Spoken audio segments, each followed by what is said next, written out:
Hello, and thank you for checking out my Kana Bridge of Spirits any percent Master Spirit Guide difficulty no damage run. For a detailed breakdown of the rule set for this run, reference the description section below. The criteria for this run was Kana's health bar could not drop below 100% from the moment you enter the first combat encounter until the credits roll. Since this is a fully commentated run, I'll primarily be focused on explaining combat and strategies. This means that during sections of the game where I'm going from point A to point B, there won't be much for me to discuss, so I'll mostly be silent during those portions of the run. So with all that out of the way, sit back, relax, and thank you for joining me for another challenge run.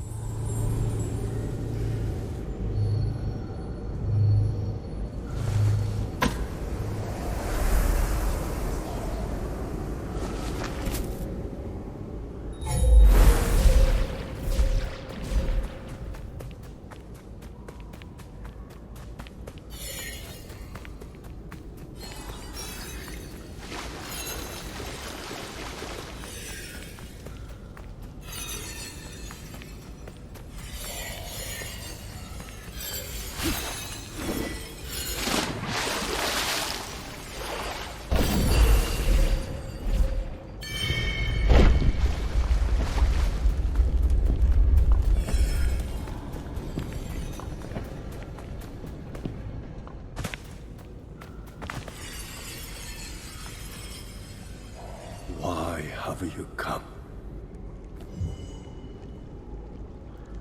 Alright, so as we exit this cutscene, we're going to have a couple of enemies in front of us. And simply put, basically we're just going to run into these enemies and just light attack them. Every now and then I'll throw in a heavy attack, but really, you could pretty much just light attack these enemies. You could heavy attack them, you could do a combination of both. It really doesn't matter, there's not going to be any enemy variety here. And then with these last couple, they'll spawn them in at the same time, but they're far enough away from each other that as long as you're, beating on one, you'll kill it before you need to beat on the other one. So there's really no risk in the combat in this section. So take care of them however you see fit, and then we'll move on.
Halo teman baru, halo.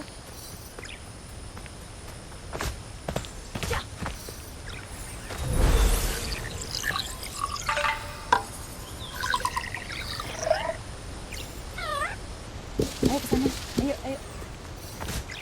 Hi, Benny.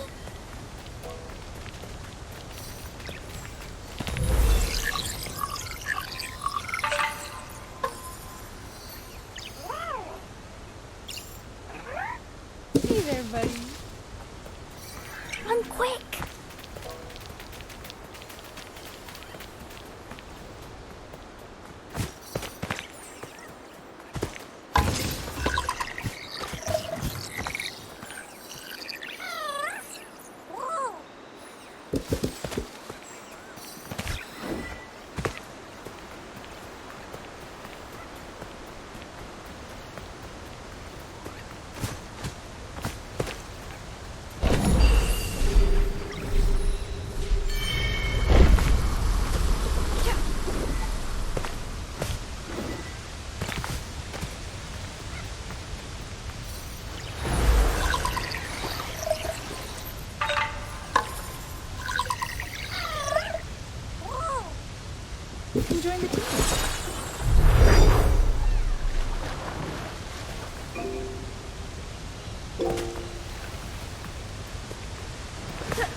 So as we enter this area, we're going to want to run to this point, and we're going to want to go ahead and start a heavy attack.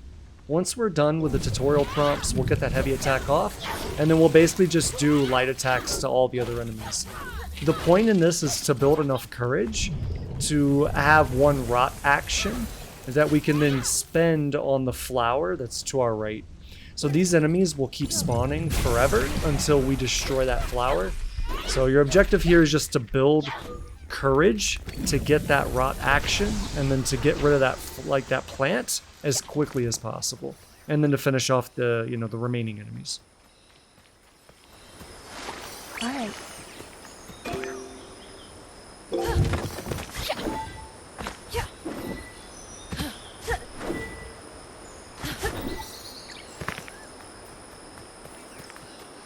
Can you pick that up?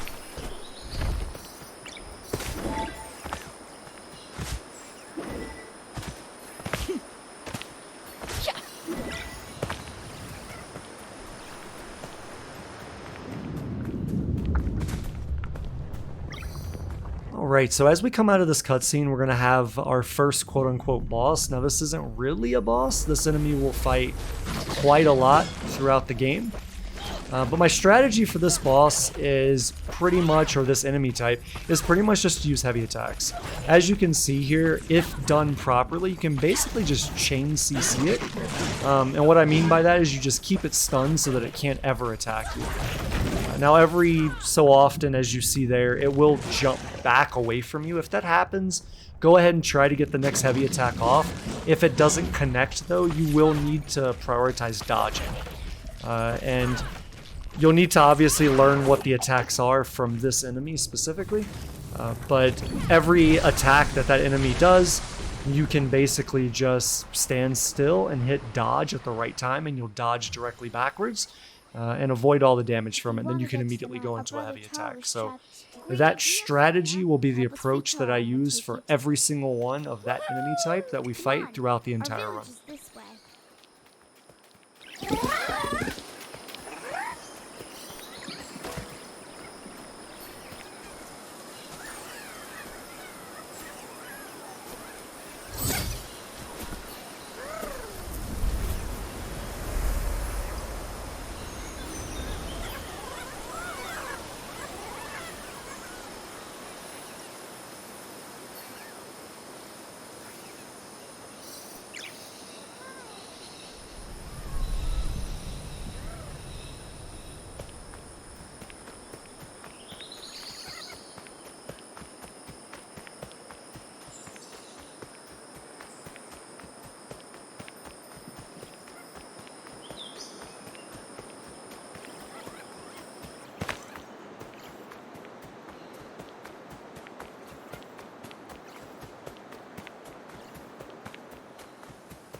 Alright, so as we approach this next section and we come out of this cutscene, we're going to have two enemies that we're going to have to fight. These are the exact same enemies as the very first ones we fought in the run.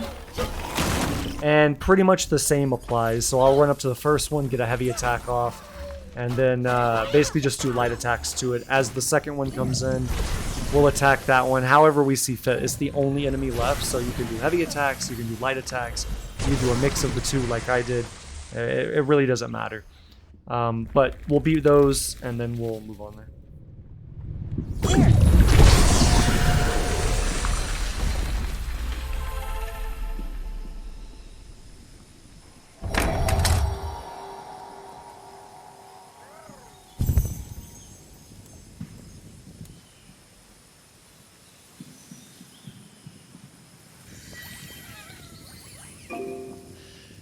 Alright, so one of the things I want to point out, and you'll probably notice throughout this run, is that I'm going to go out of my way quite a bit at times to gain karma. Now, karma is a resource in Kena that allows you to upgrade your abilities, to acquire new abilities. And I want to get as much of that as I can, so that at certain points in the run, I have enough karma to get certain abilities that I leverage very, very heavily against the enemies and the the types of enemies that will get thrown at us that will make these encounters much easier. So you'll see me go out of my way for karma quite a bit. And then also my objective in the early game is to get as many of the rot as I can get. So these guys right here that we're discovering, I want to get as many of them as quickly as I can, as early as I can. So any karma or any rot that are safe for me to go get, and I don't have to engage in combat or things like that, basically put myself at risk. As long as I don't have to put myself at risk, I will go out of my way to get them. But otherwise, we want to get 3 rot abilities, so we need to get to level 3 as quickly as possible, as soon as possible, just to make the run that much easier, because your abilities and what you have available are directly linked to what level you are. So as we move into this next section, earlier I went ahead and bought and basically the sprint strike ability, if you want to call it that, the light sprint strike ability. And I do that because it's very, very easy to break shields. As you could see on the first enemy, we run in, and then I position myself in such a way that I can break his shield immediately. Now, one of the things I want to state here on this is that we're dealing with variable enemy types. So we've got some enemies with shields and some enemies without shields. And primarily you want to prioritize the enemies without shields. And the main reason for that is because these basic enemies can throw like rocks at you. And there's no real way for you to know it's coming unless you're paying attention to all of them. And that's one of the sticking points with this no damage run, is just how easily you can get hit and not know it's about to happen. So it's very important in this run to always be keeping every enemy, as much as possible in front of you on your screen, so that you can multitask and monitor those enemies in case one throws a rock at you. But the reason I bring up the rock is basically we want to kill the enemies without shields, because the enemies with shields cannot throw rocks. So if you take out the enemies that can throw rocks, and then after that you can go break the shield and then deal with the shield enemies, that's ideal, at least in my opinion.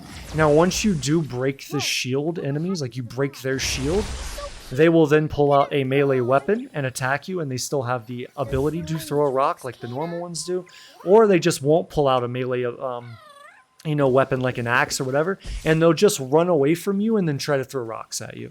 So as soon as you break that shield, you need to be cognizant of the fact that they can then throw rocks at you, and you need to be looking out for that.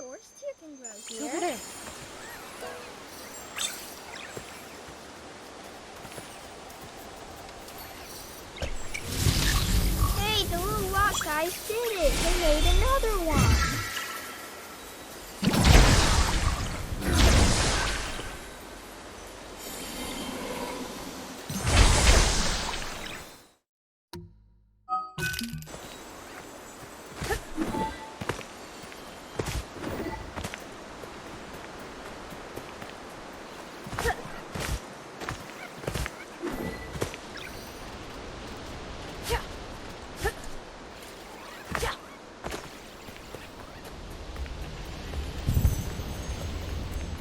Okay, so as soon as we move into this area, we're going to move into this exact spot, and we're going to go ahead and start attacking this first enemy.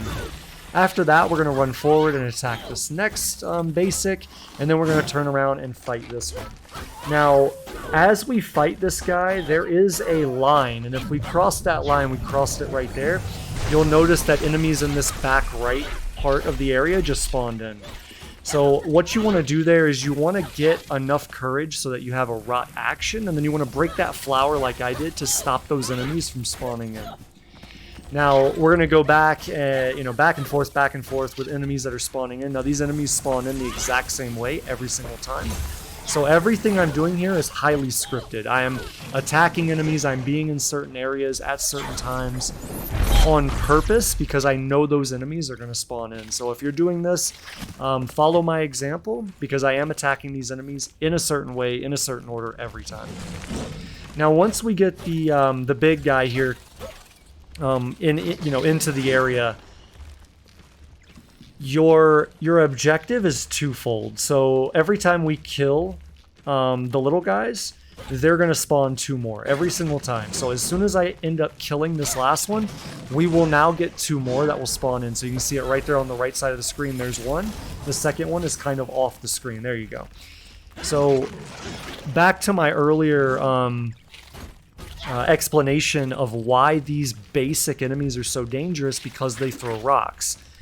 So I need to be paying attention to them more so than I'm paying attention to the big guy here.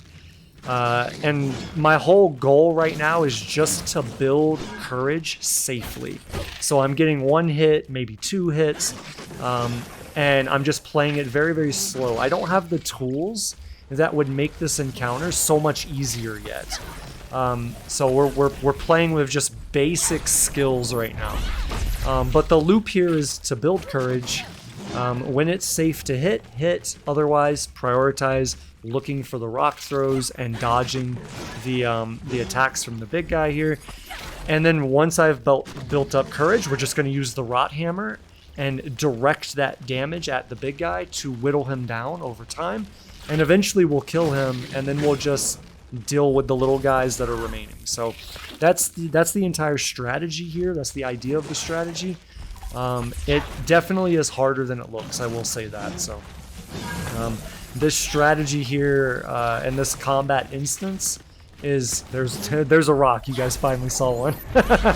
The dude threw the rock at me. But in the early game, basically before we get the bow, it really is a game of patience. You have to really play very, very slow to ensure that you don't take a stupid hit.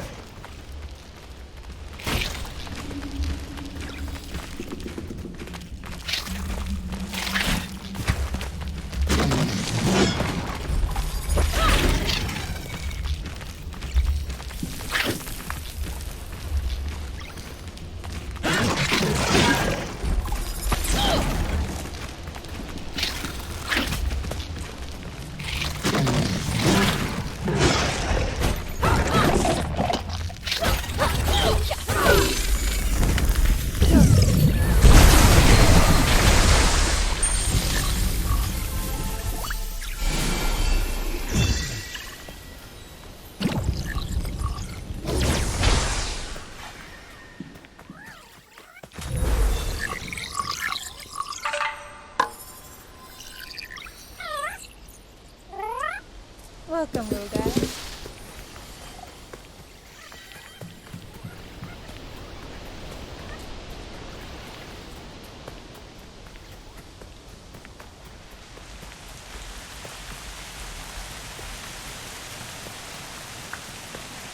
Oh no! No! Benny! Gaia! Benny! Gaia! Where are you?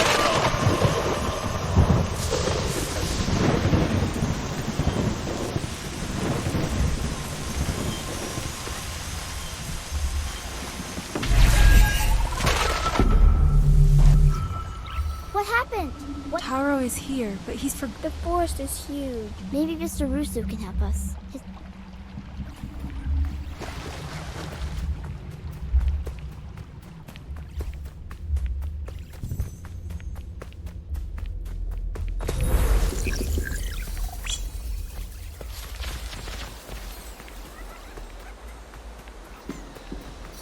There!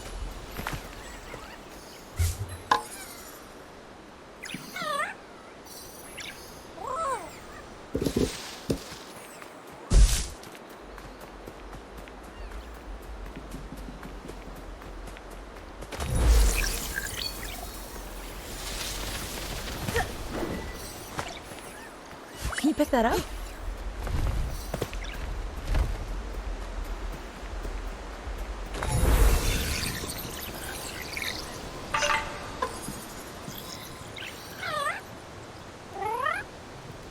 Let's go.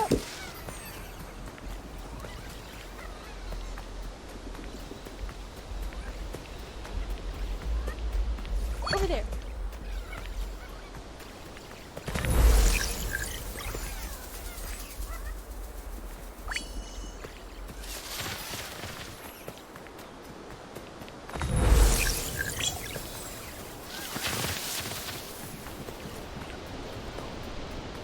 Right there.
All right, so this next area is going to be very, very similar to the last one. Enemies are basically going to spawn in the exact same place, so it's a very scripted fight for the most part. Our objective is the exact same, where we want to build up to a rot action and immediately get rid of these plants to reduce the amount of enemies that are flowing in. As far as target priority, same as the other fights as I discussed earlier, we really want to deal with the non-shielded enemies, then we'll want to deal with the shielded enemies. Towards the end of this, we'll get a sprout that comes in. That's, you know, another one of the big guys, same as we had in the last fight. And we'll want to, you know, deal with it the same as we dealt with the very first one, which is to chain stun it, chain CC it, using heavy attacks as much as possible. So that's basically this entire fight summarized, and as long as you kind of stick to that, you should be able to get through this fairly easy.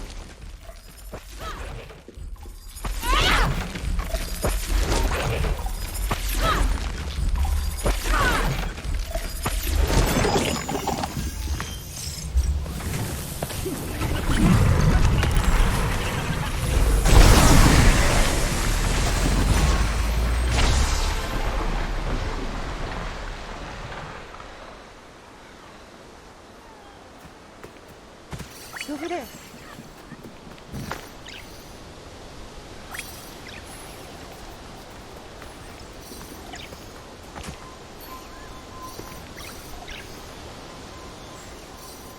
All right.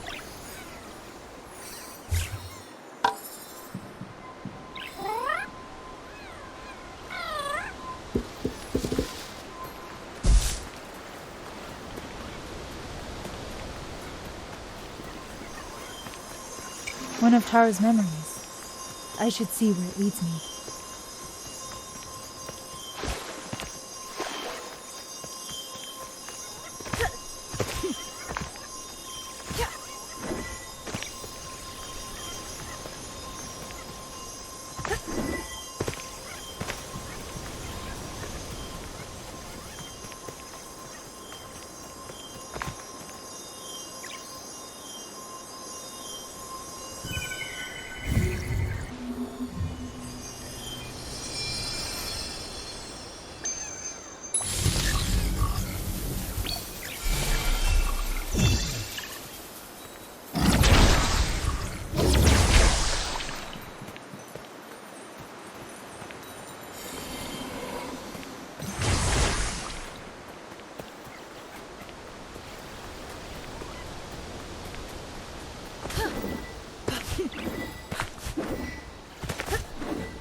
What's wrong with Rusu's house? All the trees look funny. Let's keep going.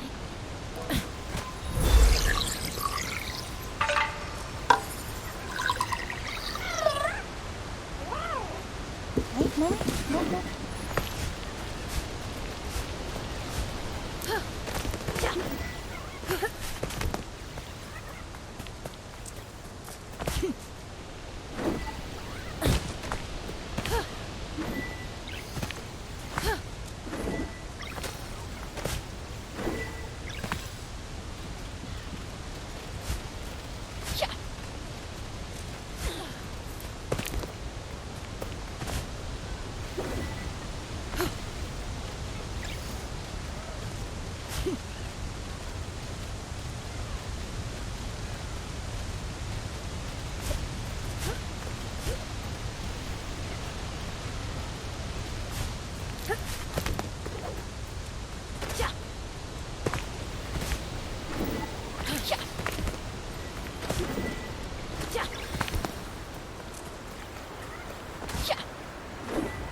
Go.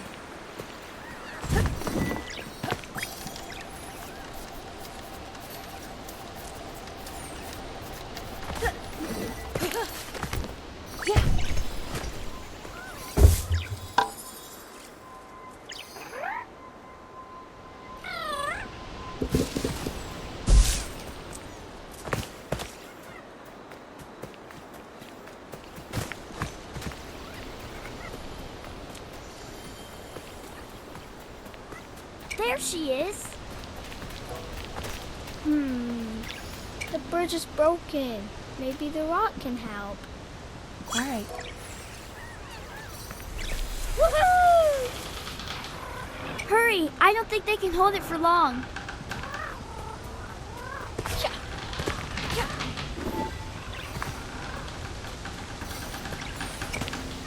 This pack is tiny. It looks like it could have belonged to one of the children. That corruption is powerful. There must be a way. Okay, so as soon as we get done syncing with this memory, we're gonna immediately turn to our left and we're gonna run into this area here. And the very first thing we want to do is we want to make sure that we're upgraded so that we have a rot ability as soon as combat starts. And then we're gonna immediately come and destroy this flower. And the reason we're doing that is the same as most of the other instances we've already gone through. We're doing that to limit the amount of enemies that are spawning into the area. After that, we're just going to be building courage again in the same way that we've been doing this whole time. We're going to be prioritizing, you know, regular guys, then shields, blah, blah, blah. One of the things that's going to happen here that's going to be unique that we haven't done before is this enemy that's blowing blue, he's going to drop a tear. And when he drops that tear, we're going to use that tear to go ahead and break the final flower. Which as soon as we break that big final flower, it's going to despawn every enemy in the area. Now, I have had it bug before, where, and I don't know if it's a bug necessarily, but it feels like a bug, where when you break that flower, the enemies don't just despawn, they actually still are on a combat table, so to speak, and they come after you to attack you. So when you break that flower, it's very important that you kind of swing your camera, look for the enemies. As long as you see them kind of disappear and fade out, you're good.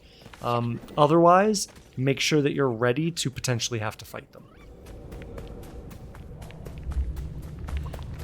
Okay, so this is our second boss. This is our Kappa boss fight, and this one's fairly simple, very, very easy. Basically what we're going to do is we're going to cycle between attacking the Kappa and attacking the little ad that he spawns in. And the way that I like to do this is I like to keep a very certain distance to it, and as he throws the enemy in, we'll dodge roll towards him, and if you do it properly, you'll be able to get 4 hits on him before he goes under the ground. Now, something to consider with this fight is that if you get too close to the Kappa when it first comes out of the pool, there are 3 pools around the room that it can choose from. If you get too close, it will just immediately go back under. So if you're not in a good position, if you're not ready, so to speak, to engage, you can force it back down, but it'll pop up on another one very, very quickly. So we'll rinse and repeat this until we get to about 50% on the health bar for the Kappa, and then what it'll do is it'll appear up at our top right. What you need to make sure that you are prepared for is that you need to have a rot ability. So right here we're about 50%. He's going to go up, and what I'm going to do is I'm going to target him and immediately rot on top of him, and that will cancel his ability. And what his ability does is he throws out all these little orbs that explode, and it's pure RNG as to where they go, where they land, etc. And anything that's RNG inside of a no damage run is kind of something you don't want to deal with. So we're going to cancel that, and that'll move him into his next part, which is he brings out 3 of these enemies. And so all we're going to do is we'll use Rot Hammer. I used it a little bit too far away, but we'll use Rot Hammer to do as much damage as we can. If you're really, really like on point with the distance, you can actually kill all of them with 1 Rot Hammer. But we're going to go ahead and take those guys out, and then we're going to basically just do the same thing we did in the first phase. So at this point, it's a rinse and repeat. If we take too long to kill the Kappa, we could potentially get another phase where he goes up on that like cliff's ledge there and prepares to use the ability that we canceled earlier. So it's very important that you make sure that you always have a rot ability available. In case that situation occurs, you can cancel it. But that's it, guys. That's the entire fight. You're literally just rinsing and repeating through these various phases until he's dead.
You made it. I think we found Mr. Rusu. Come on, this way. Can you pick that up?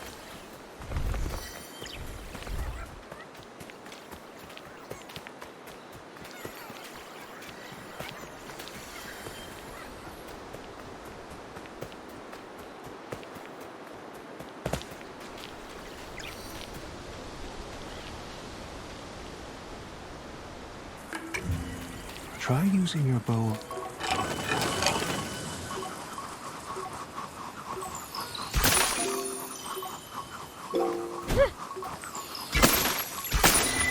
Wow, great shot.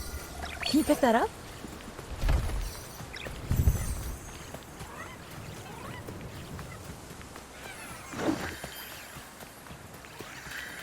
Right there.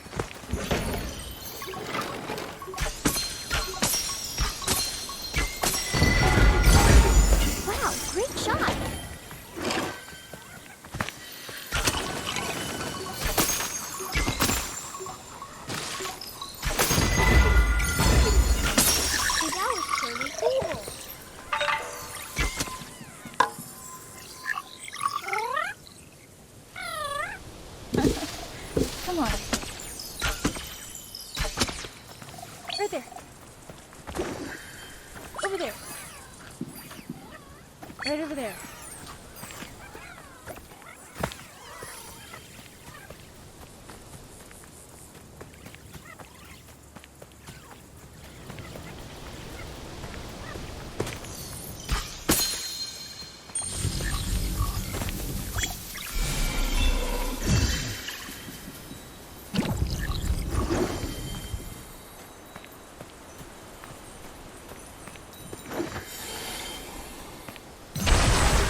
Okay, so we're gonna be entering into our first combat encounter now that we've got the bow ability. And not too much changes here. We will have a new enemy type here. You can see he just landed on the branch up there on that tree.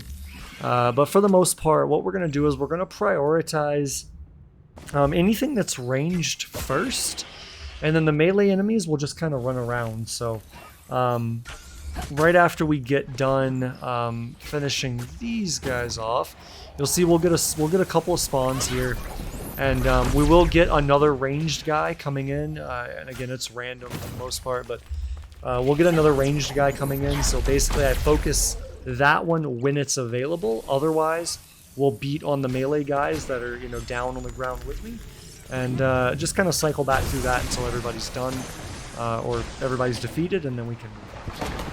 Can you pick that up?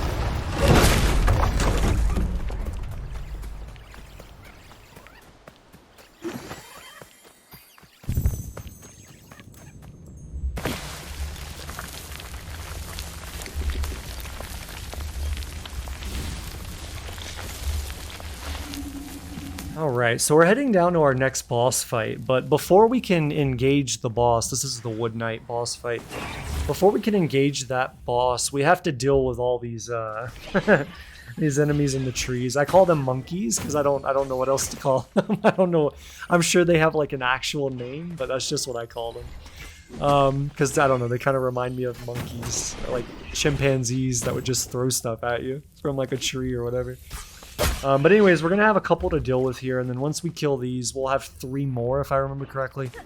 And then once we take all those out, then we'll get into the Wood Knight fight.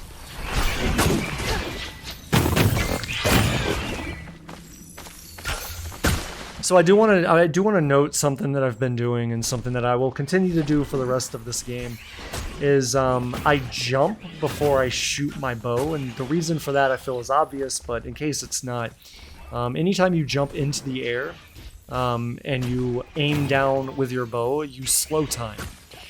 So it's a very good way of dodging abilities. It's also a very good way of traversing the environment, like jumping across very, very big gaps.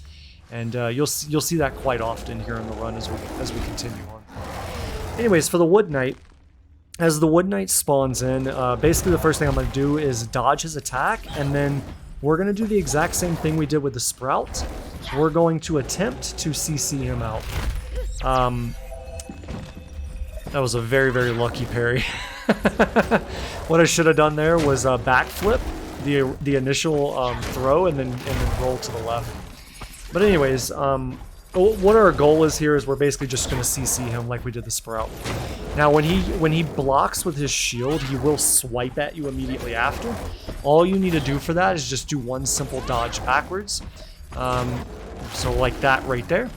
But otherwise, that's it. As long as you get him into a wall to where he can't jump too far away from you and outrange your heavy attack, the only ability he will ever attack you with is that one right there, where he blocks with his shield and then swipes at you. So it's a very consistent way to fight this enemy type, to fight a Wood Knight. And it is the way that I will fight every single one of them that we have to fight in this run.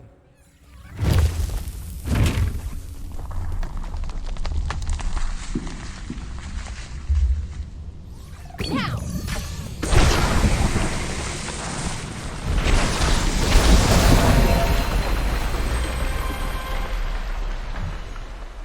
I made that knife for he loved these woods.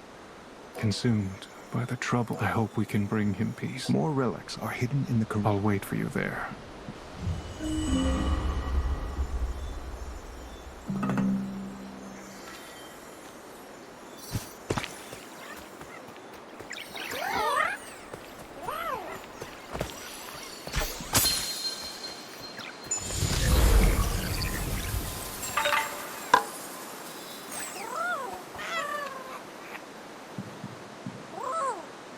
Come along now.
Right there.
Can you pick that up?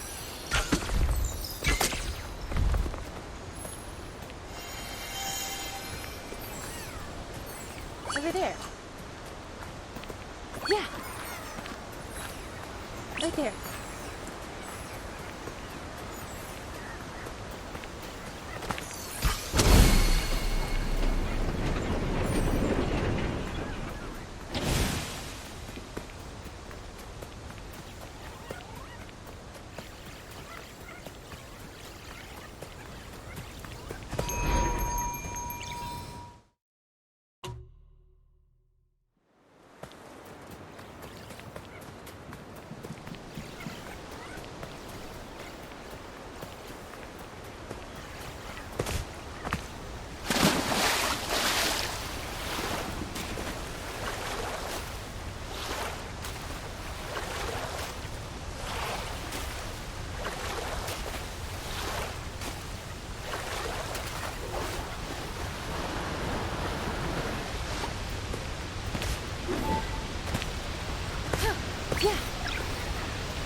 Hey there, buddy.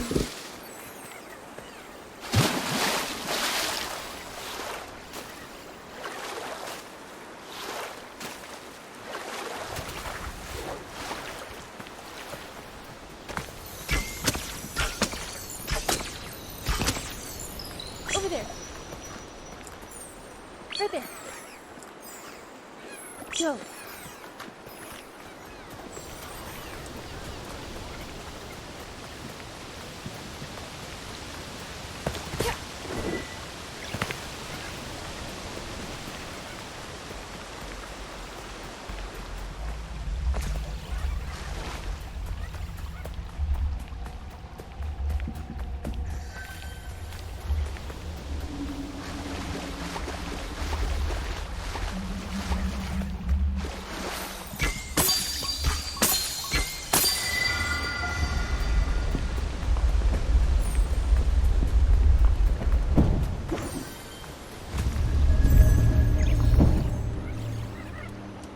No one knows the true age. The people who built them have long. Taro's spirit is corrupted. I've marked the shrine location. Thank you, Rusu. I'll...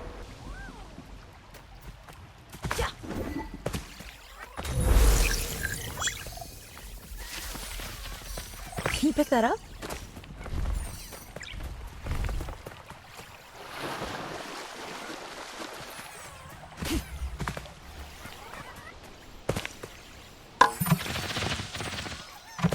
All right, so as we enter this next area, we're going to have quite a few enemies to deal with. So we're going to have a couple of flyers, and then we're going to have a sprout. What I want to do is I want to go ahead and take these guys out immediately, because those are the guys who basically throw little like fireballs at you. So we want to take them out immediately. Then we want to take the flyers out, and then we'll prioritize the sprout. Now, when we fight the sprout, we're going to fight him down here, because if we move too far up, then we'll spawn the next group of enemies. So I didn't remember that, but he backed up onto the rock, and the game considered that he was on a different plane, like a different level than I was. And whenever that happens, they immediately start throwing rocks at you. So, but anyways, we'll fight this sprout the same as we've done every other one, where we just get him into an infinite loop, to where we just do heavy attacks, and he'll just die through attrition. So once we clean this guy up, we're gonna move up this right path, and we're gonna get a couple of shield guys that spawn in. Well, one shield guy and a couple of other enemies. We'll take out the shield first. We'll take out the regular enemies, and then we'll take out this bigger one, and then we'll move forward. All right. So as we get onto this log, we'll get a bunch of enemies spawning in on this side. What I want to do is I want to take out the ranged enemy first. Then we're going to go ahead and rot hammer the guys with the shield. If we're lucky, it will kill both of them. It didn't there, but that's fine. I am going to go ahead and rot hammer again. I was kind of hoping to kill the little dude with it, but the sprout blocked it all. So what I want to do right now is I just want to do what we've done every other time. There's been a little guy and a sprout. We want to prioritize building courage so that we can rot hammer. We want to be looking at the little guy, making sure they're not throwing rocks. And then once we get the sprout alone, we can just go ahead and chain CC it with heavy attacks.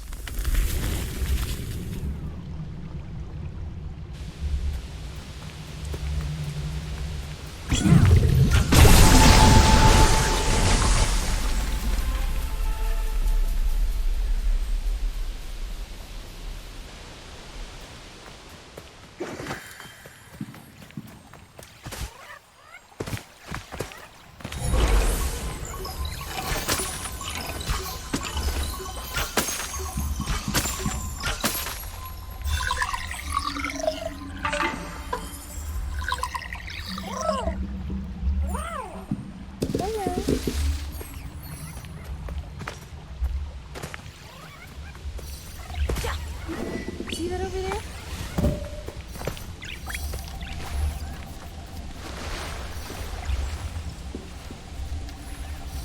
It's over there.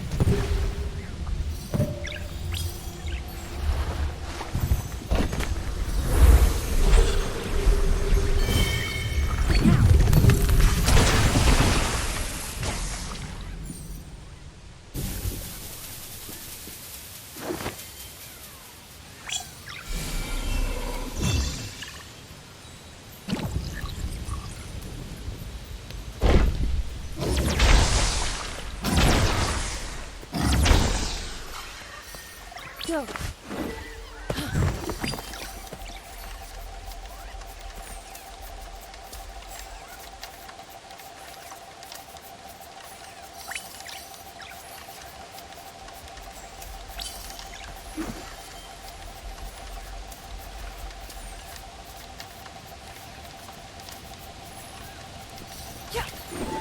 Can you move that for me?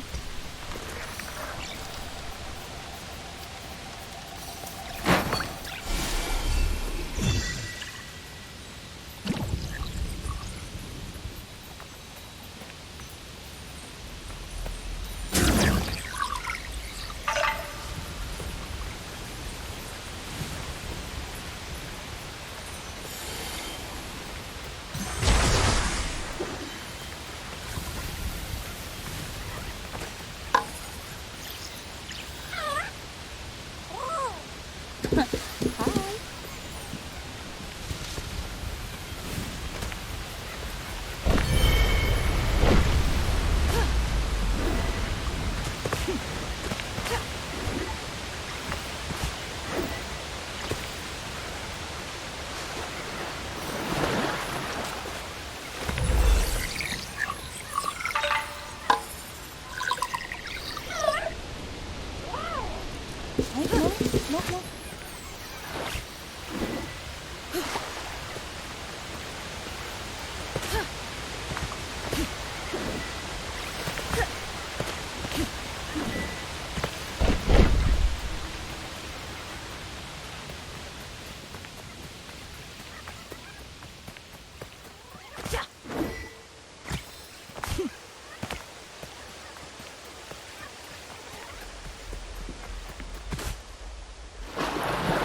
Right there.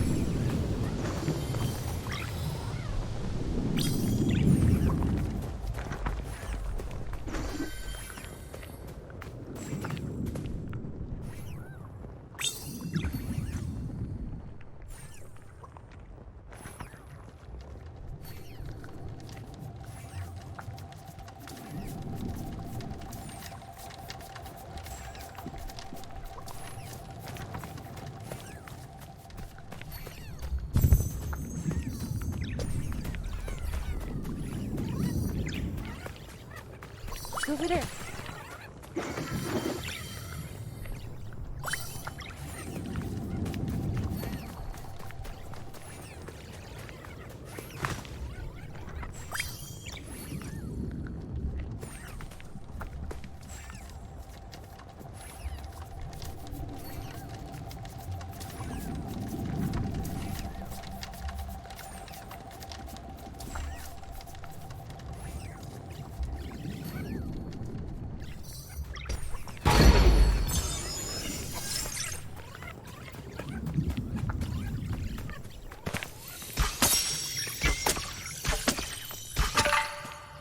Right there.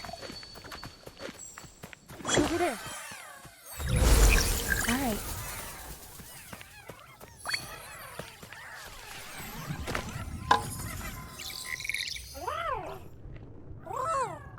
Come with us.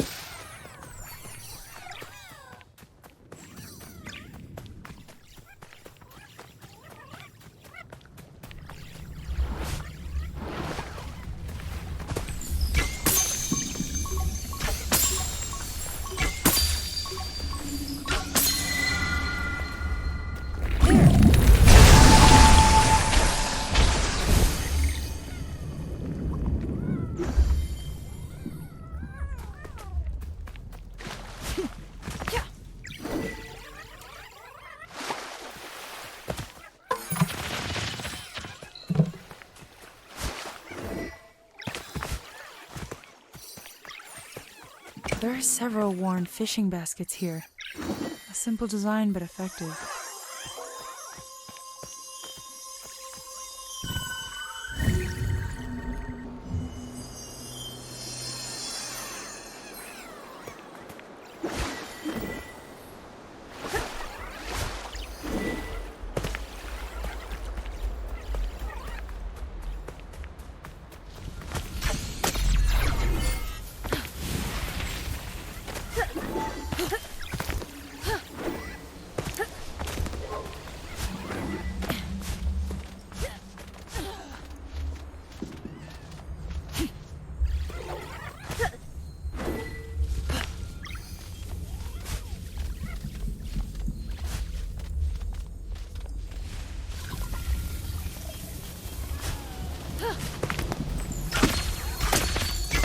Go. Right over there. Go over there.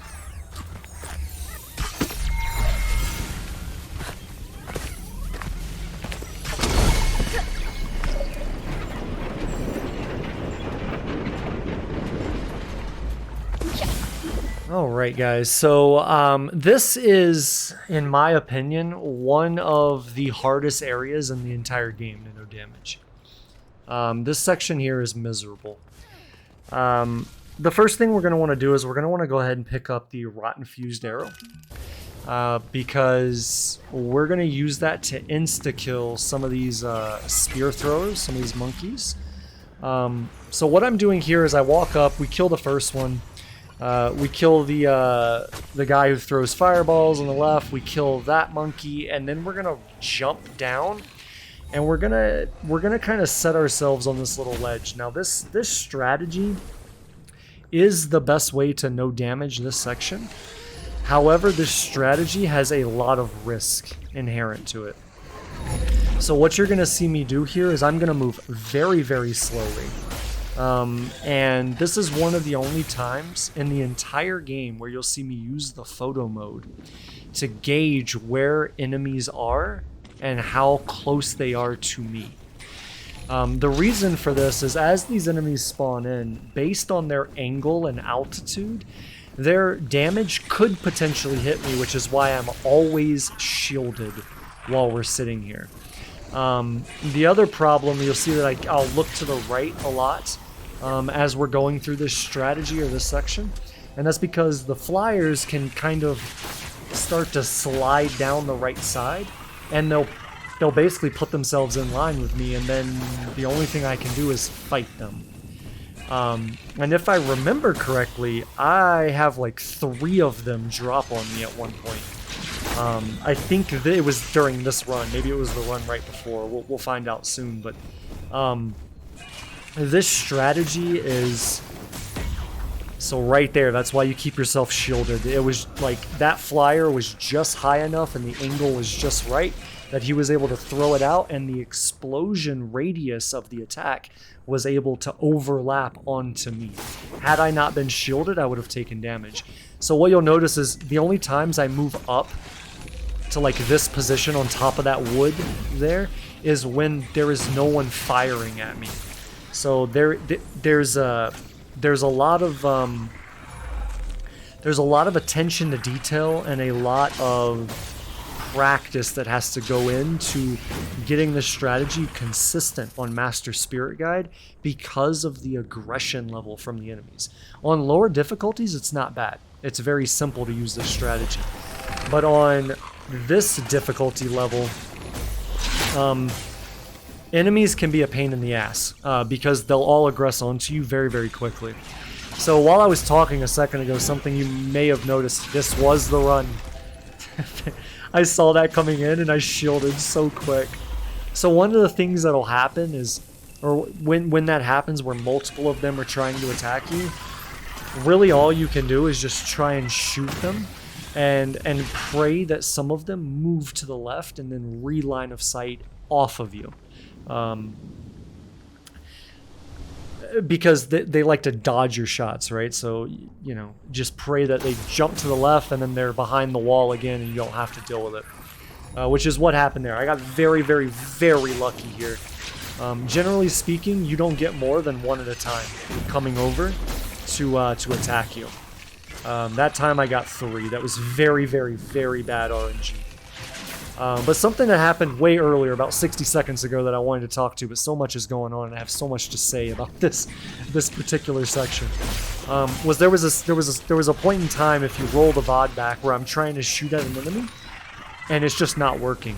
For whatever reason, when you're in this spot, if you're too far back and tucked into the corner, your bow will just not fire. Like, it'll fire, but it's almost like there's a wall in front of it that soaks up the shot. If that happens, you have to kind of reposition yourself, which is what I did, to ensure that I'm able to then shoot the arrows at the enemies. But yeah, so this whole part of this strategy is just being very slow and just waiting for the opportunity to attack. I need this enemy that's behind this like fence to come out so that I can attack him. So what I'm trying to do is I'm trying to engage the AI to reposition him, do that jump to the left or jump to the right like I told you guys earlier, and I was able to do that and it jumped onto the platform, so then I was able to get a hit on it. So at this point, I know there are other enemies. Generally speaking, they will gravitate towards the back side of this fence, and then we'll always have one of the purple monkeys like right above us to our left. So I come up here, we're going to go ahead and take these 2 out. And then as soon as that one's done, I'm listening for the spear right there, the explosion, boom. And now I can step out, I've got a rot ability, and we can instantly kill that guy, and then we're done with this section finally, and we can move on. But yeah, guys, in my opinion, that is the single hardest section in the game on Master Spirit Guide to consistently no damage, because there is no better strategy, and that strategy in and of itself sucks. It's definitely not ideal, but there's really nothing else that I found anyways to to make anything with those enemies go any smoother. So that's that. Anyways, we'll come up here, we're going to grab this rot, and this will give us our very last rot that we are going to go out of our way to obtain. This will give me 3 rot actions available. That'll push us to level 3. that will unlock the entire skill tree except for the second upgrade for our shield, which we don't need. So we will have available to us every single ability in the game except for one, which is all the abilities we need. So from this point forward, you will not see me pick up a single rot. I will not go out of my way to get one. If there's one right in front of us, we're not going to get it. The only rot we'll obtain for the rest of the run will be the ones that you organically get from defeating bosses or what have you. Alright, so we picked up the sprint heavy attack, and we're going to use that to great effect on this sprout captain. So as soon as we open the door, as soon as we engage the lock to open, we're going to run in and immediately just over and over again heavy attack on him. And we're going to do the sprint heavy attack. And the reason we're doing that is to push him back against the quote-unquote wall. And then once we get him into the wall, we're going to do the exact same thing that we've done to the other sprouts, to the Wood Knight, basically everything we fought, which we're just going to use heavy attacks to infinitely CC him and never let him attack us. Once we get him low enough, I'll go ahead and back off, and we'll use Rot Hammer to finish him off, and that's the Sprout Captain. Done pretty easily. We will fight some more of those, and we'll approach them the exact same way, so the strategy therein doesn't change. I'm sure the Guardian Tree won't mind.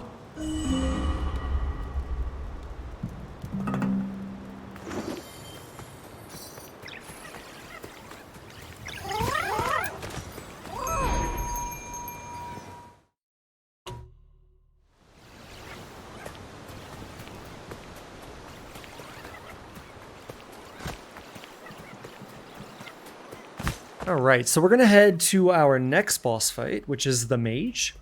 And as soon as we enter the area on this Mage, I'm going to take kind of like a loop-de-loop around to make sure that it spawns in. And then we're going to do a sprint heavy attack on it. We're going to run in, we're going to do another sprint heavy attack to cancel its summon. We'll do another sprint heavy attack to cancel the summon. And this will be a recurring theme, guys, as much as possible. So what we want to do here is anytime it tries to do an ability, I just want a heavy sprint attack on it, and as long as I keep within a certain distance, I'll always be able to pull that off. Once we get it down to a certain amount of health, it will try to then heal itself. We'll go ahead and CC it up with the Rot ability, do a bunch of damage on it, and then right when it comes out of that, we'll CC it up again and we'll finish it off. Very, very simple. And to be honest, that we'll fight many other mages during this run, but that is the hardest one. Every other one is very, very simple compared to that one because we'll have better abilities, better strategies, better opportunities to engage them. So that's the hardest mage that we'll fight, and then we'll clear that one out and move on.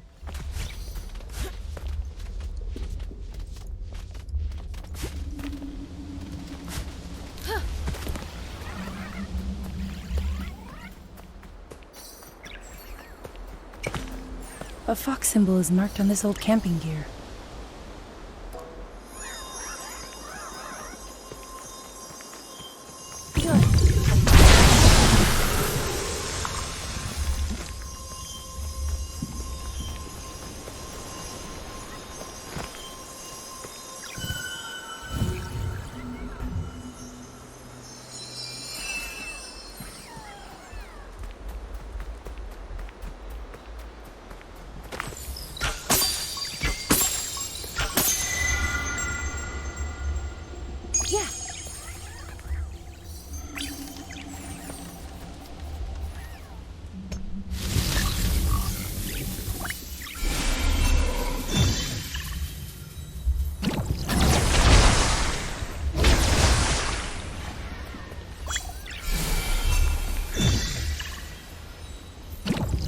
Alright, so as we move up this way, we're going to have some enemies that are going to spawn into the area, and we're just going to use the Tear Dragon to defeat those.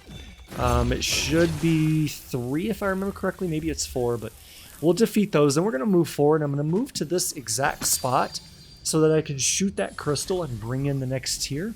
And then we're going to rinse and repeat that. So we'll summon the Tear Dragon and then move forward and kill the enemies with it. We want to start from right and move left. We'll take out the 2 ranged enemies and then we'll kill that last melee one. I ran into the flower there. I ran into the Tear to regen the time on the dragon. And then basically move forward and clear out those enemies. We're going to do that again so that I can move forward. We'll have a few more enemies to take out. And then once those enemies are done, we'll use the dragon to go ahead and clear the flower to the left. And then I'll head back and pick up some stuff and move forward.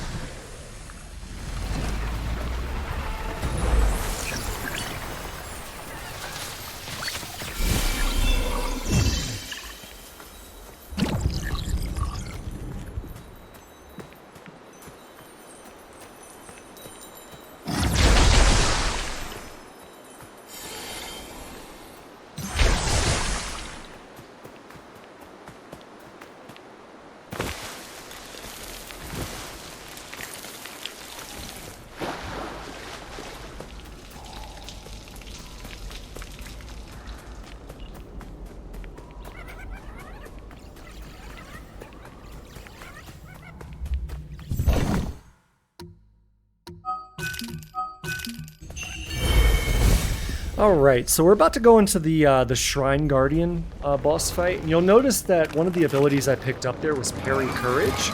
What that ability does is anytime I do a perfect parry, it will give me 1 rot ability. So there's a little bit of... there's a really good strategy on this boss that I kind of stumbled on. But what it involves is you need to damage the Shrine Guardian very, very, very quickly.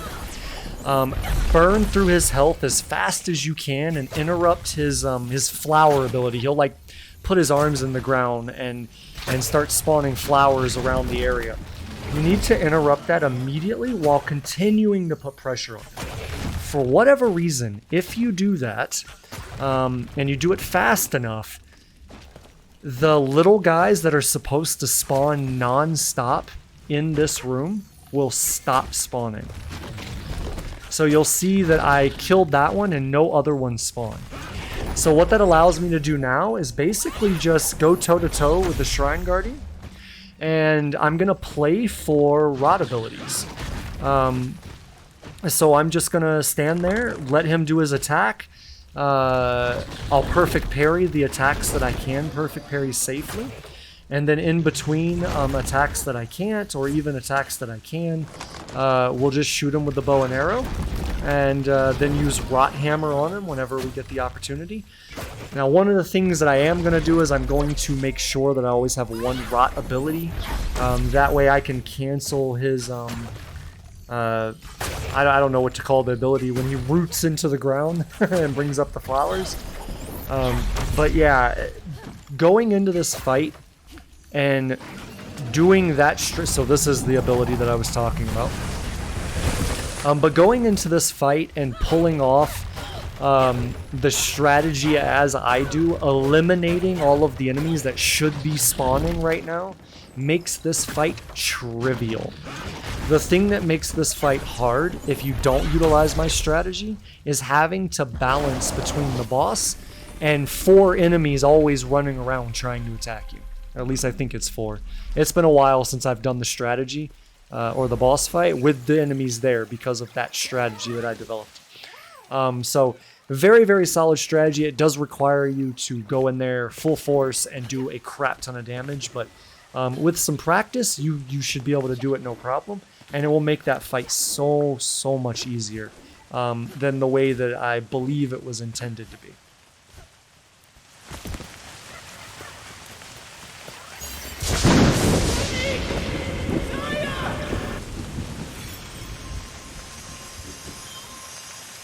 Right there.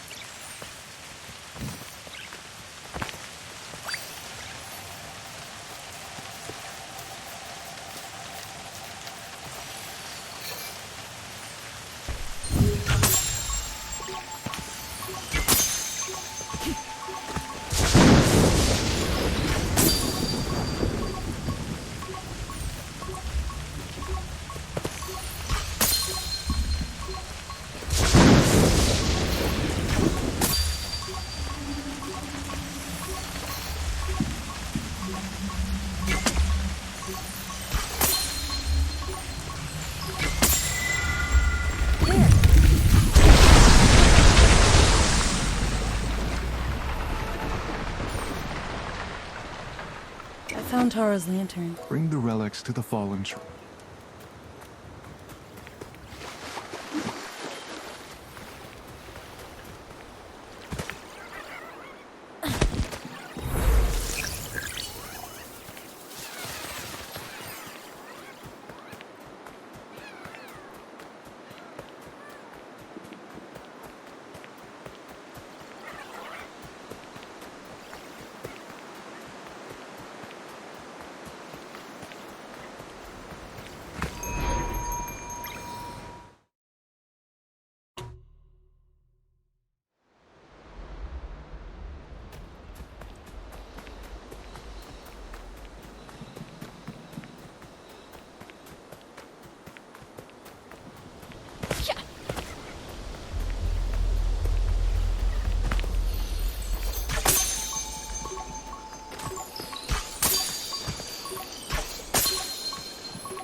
Alright guys, so on to one of my favorite boss fights in the game. So as we gain control of Kana, we're immediately just going to use a Rot Arrow to break his orb, and then we're going to go in and wait for him to attack. So basically that attack in phase 1 is the only attack I'll perfect parry. There are 2 attacks, if I remember correctly, in phase 2 that I'll perfect parry. Everything else will be dodged. And I believe he does every attack that he's capable of doing in this fight during this run here. So really, if you're trying to do this boss fight, just learn what all of his abilities are, and then just deal with them the way that I deal with them. And you'll have no problem with this boss fight. The overall strategy here is to burn through his health and get him to phase 2 as soon as possible. Phase 2 is much easier than phase 1, in my opinion. And that transition will happen at 50%. So when we get Taro to 50%, he'll do like this howl, like shockwave thing, which is why I've backed off on him, because I want to keep distance away from him. So we're just going to kind of pepper into him with arrows and try and get him right there to transition. Now once he transitions, he's going to do this 5-layered attack. So we're going to dodge it, and then on the very last one, we're going to stop, stand still, and just do one single dodge back to avoid the sword attack.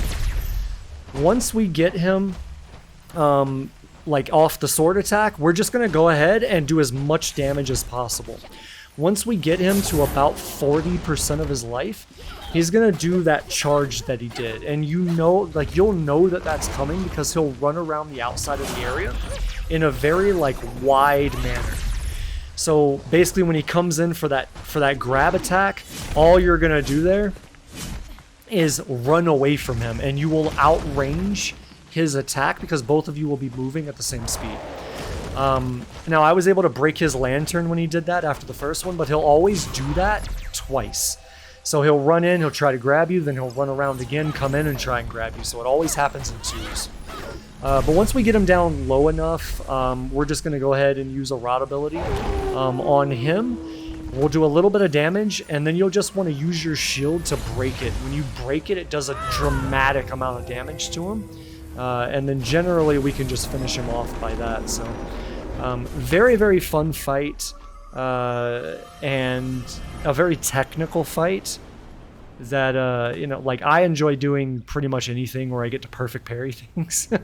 That fight's always enjoyable and always fun. So if you're trying to get through it, that's the strategy for it, or at least my strategy for it, and I hope it serves you well.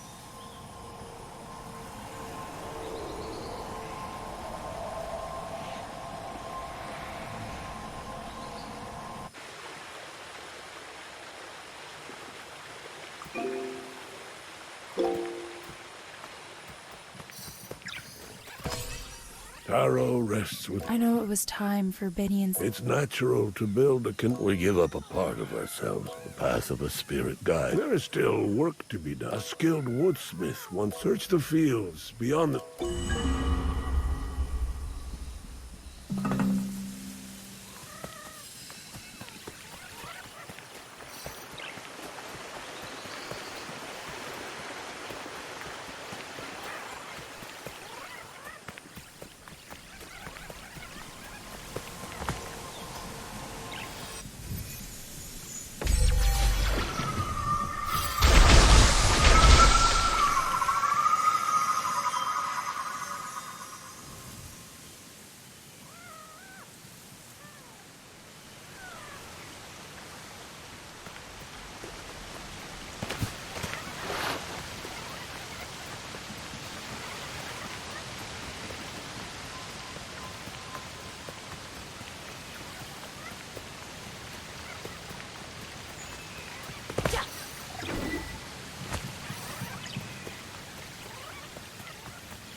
Right over there.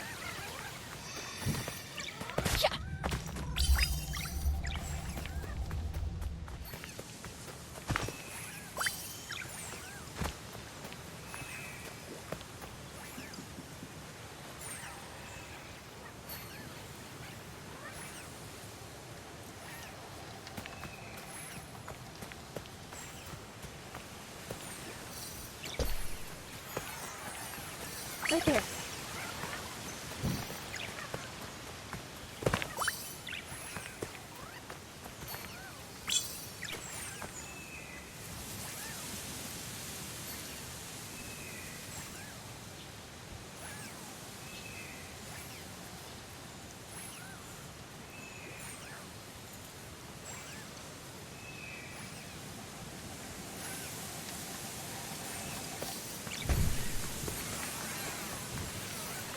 All right.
Your bomb should prove useful. We need to repair the power mechanisms.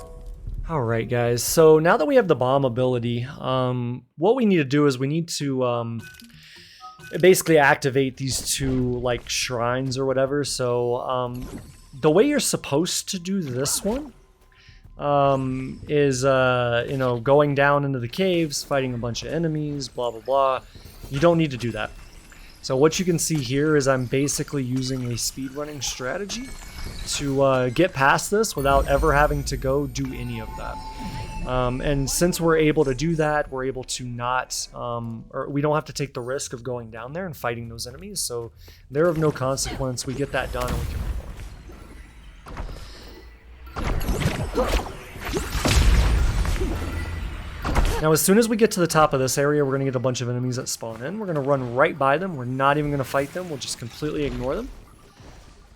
We'll go ahead and bring up this, and then we'll run across, and then we're going to use our bow slow time to just cover this gap without having to activate that next group of rocks to platform on. And then we'll get over here, we'll go ahead and do the same thing here, and then that'll take care of the storehouse, and we'll move on. That should do it. Come down and let's get this door open.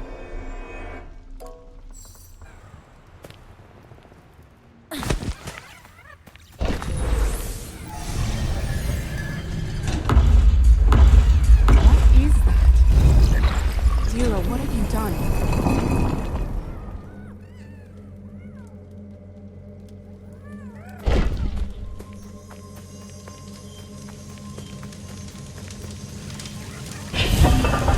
Okay guys, so as we move through the fields here, towards the next story section, I would highly suggest following my path here. We are going to get some enemies that spawn in here, some of which are going to be ranged, and we'll try, obviously, to attack you.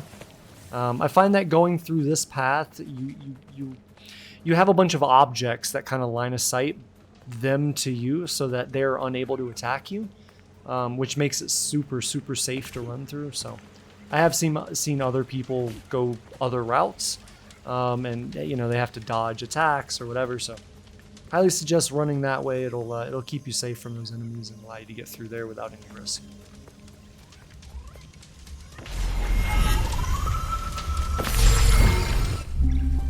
I can feel her presence. We need to find 3 relics to...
Okay, so in this next section, we're going to have quite a few enemies to include a sprout captain. So I like to start this by just edging until we fall down, and then we're going to roll and charge a heavy attack, and then we're just going to go ham on basically every guy that's spawning in around the area.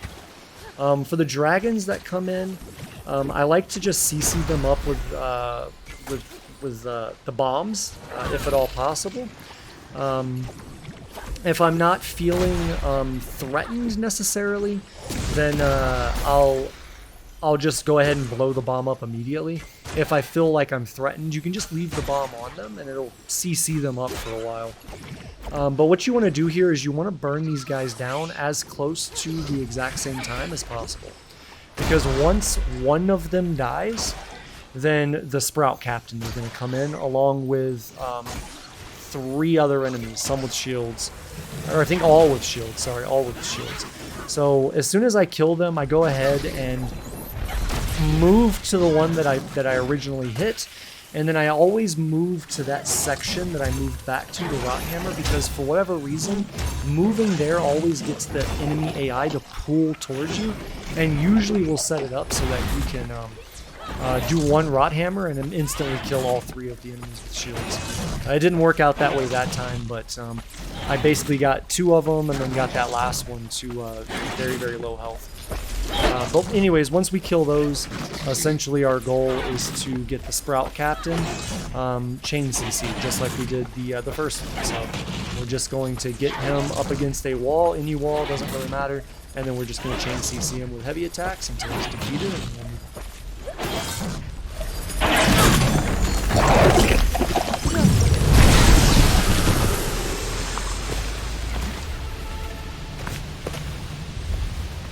Okay, so for this next room, we would have a bunch of enemies here to fight. But what we're going to do is we're just going to fight them all from over here. That way we don't really have to worry about being on the platform.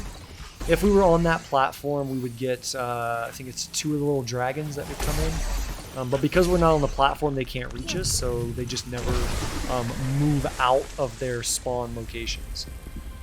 So once we get that done and we break the flower, those dragons will despawn, so we don't have to worry about them. So as we move into this area over here, it'll be completely safe and we won't have to worry about taking damage.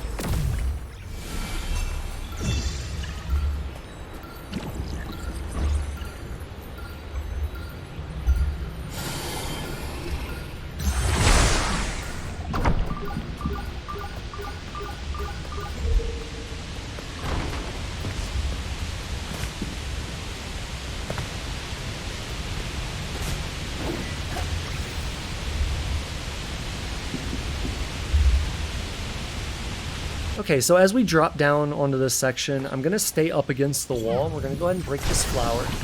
I'm going to let my arrow charge back, and then we're going to move forward, and I'm going to prep a bomb for the first flyer. And then we're going to go ahead and use a rod action on the next one. We'll put a bomb on the third one, and then we'll shoot the last one. If done properly, I kind of messed it up a little bit here. I was a little slow on what I was doing, but if you do it properly, you basically can take out all 4 of them without them ever being able to attack you, which is as safe as you can make it. And if you guys haven't realized already, the bombs are going to be basically from now to the end of the game. The bomb is the premier ability.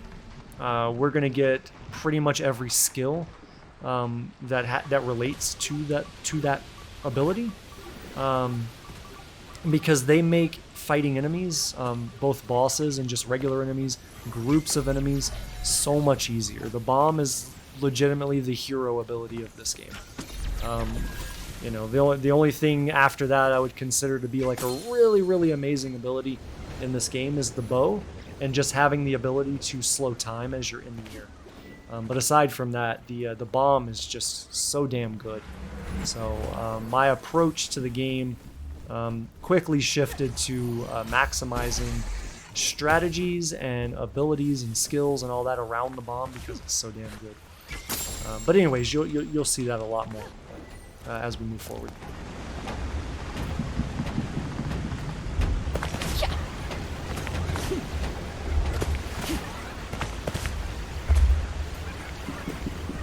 Okay, so as we head up these stairs, we're going to have a bunch of enemies in front of us. So we'll get our first little bomb enemies. Basically just use your pulse. Your pulse will take care of them really quick, and you won't have to use any ammo or anything like that. We'll go ahead and get this rock guy here. We'll take care of him. I throw a bomb on one of the flyers just to CC him. The bomb will instantly kill it. Anytime you throw a bomb on a flyer, it will instantly die once it explodes. So it's a very good way to keep that CC'd. We're going to go ahead and throw a bomb on the rock guy just to keep that CC'd once it goes off. And then I'm going to prioritize the ranged enemies in the back. We just got another ranged enemy in the back that spawned in, so I'm going to move all the way to the right so that I'm line of sighted from him and he can't attack me. And then once we have everything else dead, then I'll move back out once I hear his attack go off, so that I know I'm not going to step out and get hit as soon as I step out. And then after that, we can move forward to the next section.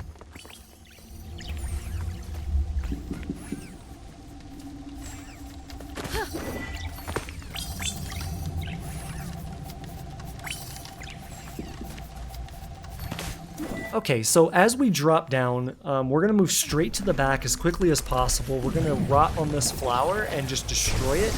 But what you want to do is you want to wait a split second. I kind of messed it up there. You want to wait a split second for the bomb to come in. And then when you pulse, you'll kill the flower and you'll kill it at the same time. Now we do have a sprout in the area, as you can see. And we're getting some of the ranged enemies to spawn in as well. So you want to prioritize, obviously, the ranged enemies. Once the ranged enemies are done, we're going to fight the sprout the same way, using the same strategy and method that we fought every other sprout, and really everything else. But when we get done fighting this sprout, we will then have to fight the Divine Knight, and I'll go over that one once we get to it.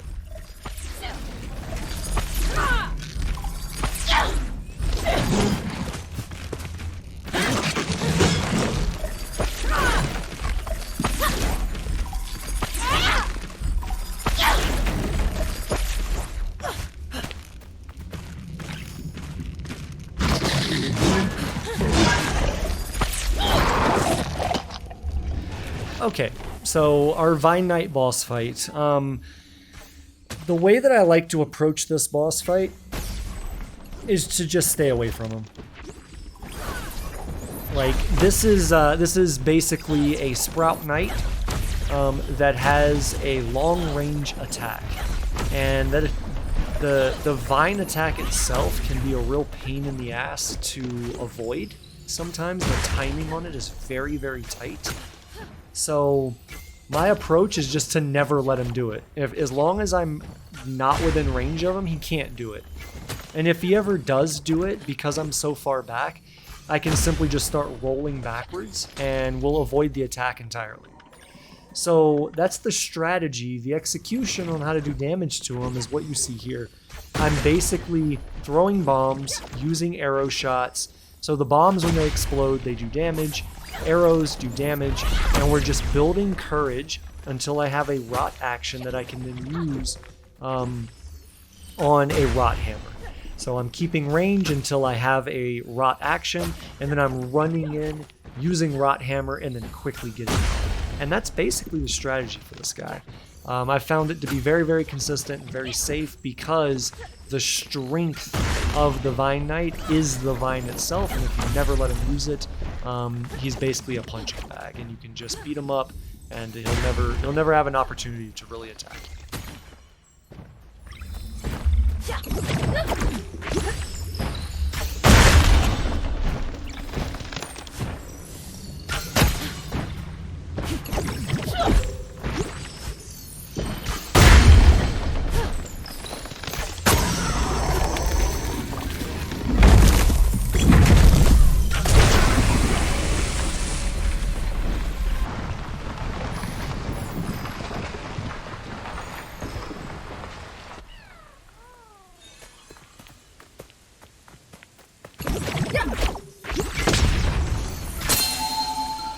Over there.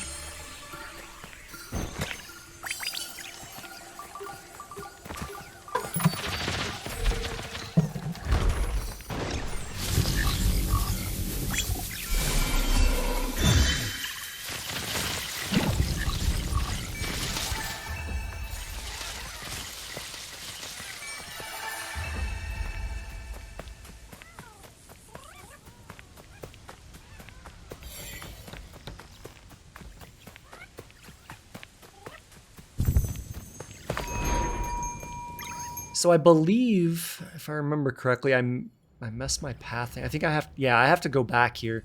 So I don't have enough karma to get the next ability that I absolutely 100% need for the next fight.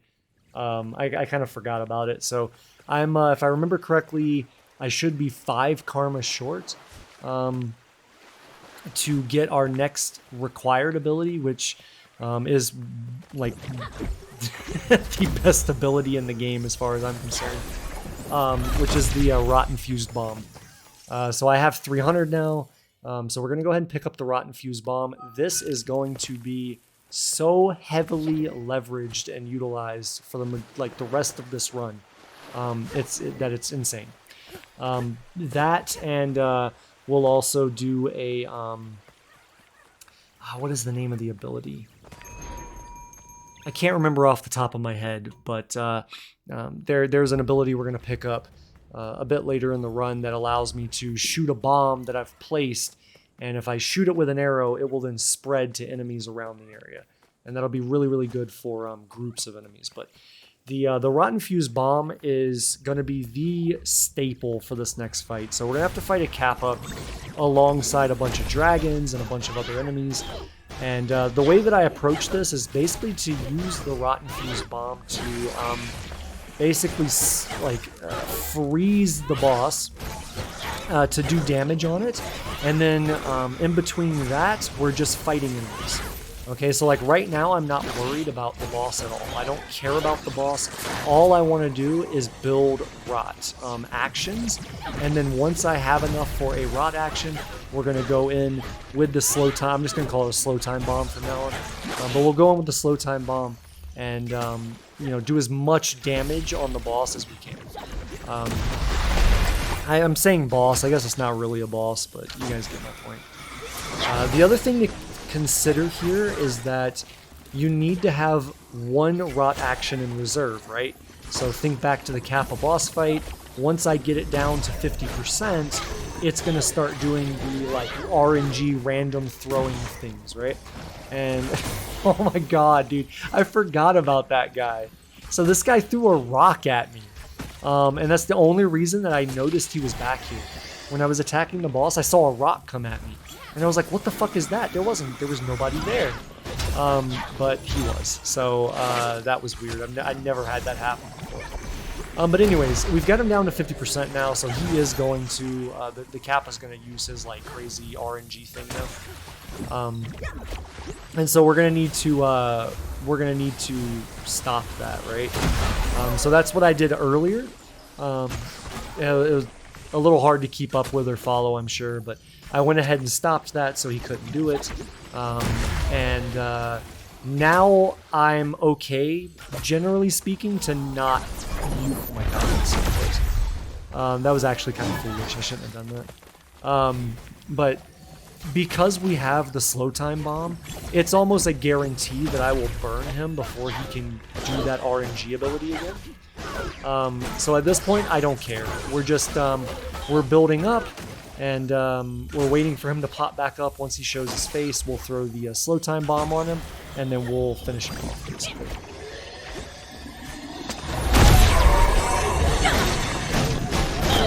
Alright, so that's the Kappa done. Now all we have to do is just clear out the enemies.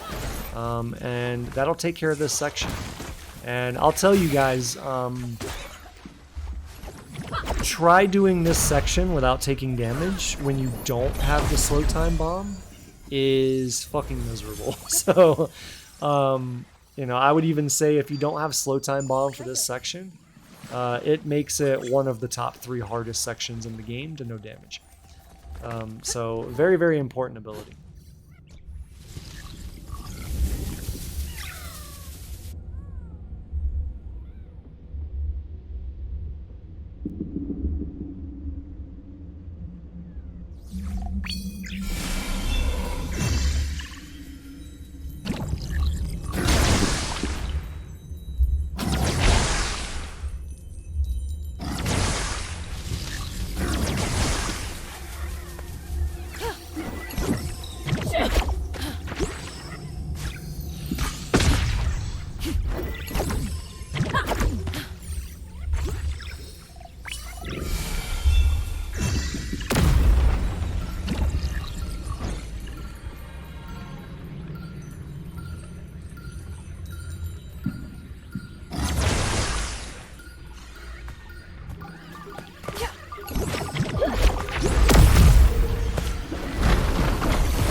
Time has turned most of our... Let's go find another relic.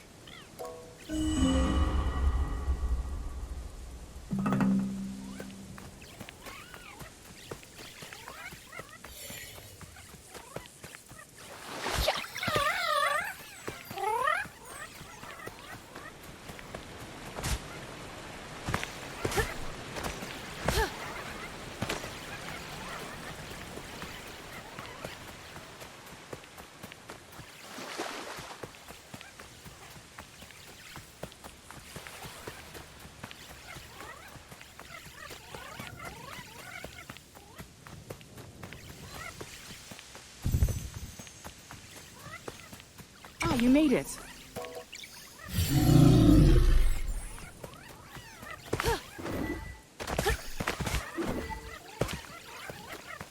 Alright guys, so we're gonna get a couple of enemies that spawn in here.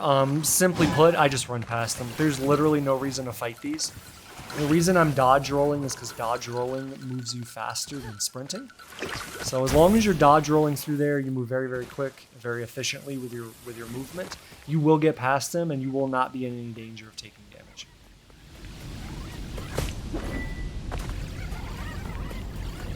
So as we drop into this next area, I'm basically going to move to our 10 o'clock position, and we're going to stand up on the wall. Now, the reason for this should be fairly obvious. All of the enemies down here are melee, and they can't throw anything at me, so I'm perfectly safe to be on the high ground. So we're just going to stay up here and defeat all the enemies in the area, and then move on.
Alright guys, so we are at the Stone Guardian. So this fight is very, very similar to the Shrine Guardian fight. However, because the Stone Guardian has armor, you cannot do what I did on the Shrine Guardian, which was burn his health really, really fast and make it so that the enemies don't spawn. So throughout this entire fight, we are going to have to deal with enemies spawning, and we're going to have to micromanage that. So the first thing that you want to do is basically break all of the weak points, hit all the weak points on the Stone Guardian, because doing that will allow you to break his stone armor and then actually be able to do melee damage to him. The only attack that the Stone Guardian does that's very, very, very dangerous and difficult to dodge is his stone throw. So when he grabs the rock and he chucks it at you, if you're at like medium to long range, it's not a problem. It's when you're in close range and he does it. If you are within close range of him, you will not be able to dodge it. Like, the timing of being able to dodge it is very tight. Like, that right there I should not have done. That was very dangerous. And so my strategy for the most part is, if I'm within a certain distance of him, when he goes to throw that rock, I just hold shield. And let it impact my shield, and don't try to risk doing a mistimed dodge and then getting hit. So that's really the rule here for that attack. Otherwise, you're prioritizing the little guys, you're prioritizing the minions to build up enough courage to use your slow time bomb. And then you're using the slow time bomb on the Stone Guardian to then go in and beat the crap out of it. And so that's really the strategy here. You do want to always keep at least one rot action available to you. In the event that it does try to do the root ability where it puts its hands in the ground similar to the Shrine Guardian and puts the flowers all around. And the reason for that is because the Stone Guardian gets an upgraded version of that, where accompanying that attack are a bunch of like, you'll see it when we get to the Adira fight, but it's a bunch of like flame circles that then get thrown onto the ground and impact the ground, and you have to like jump over them, and it's a huge RNG mechanic because you can't really know where they're gonna land to then know where to jump and be safe from the damage. So the way that I avoid that entirely is I just never let him. So it's not necessarily letting him do the ability, but it's breaking the flower on his back. If you let him, or if you break the flower on his back, then you're letting him get that ability off, which is what we don't want to happen. So once we get him below 50%, he's going to do that like explosion thing he just did, very similar to Taro, when Taro goes 50%. So you just want to make sure that you're away from that, and continue basically doing the same strategy. So you'll see right there, he tried to bury to do that root ability, and I denied it. You absolutely have to do that. Do not let him do that root ability, otherwise you'll have to deal with that fire RNG mechanic, and you don't want to do that. So that's pretty much the fight, guys, for the Stone Guardian. Build courage, use slow time bomb, beat him up, make sure you always have a slow time bomb to stop his root ability, and you'll get through this.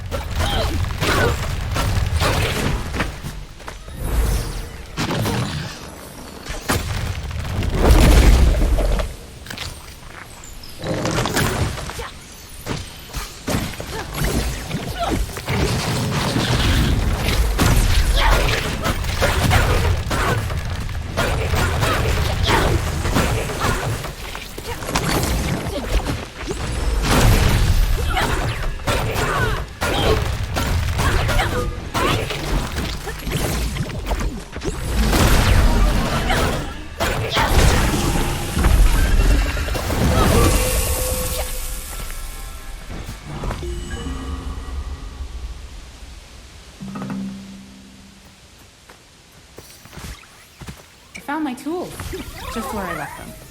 They should come in handy.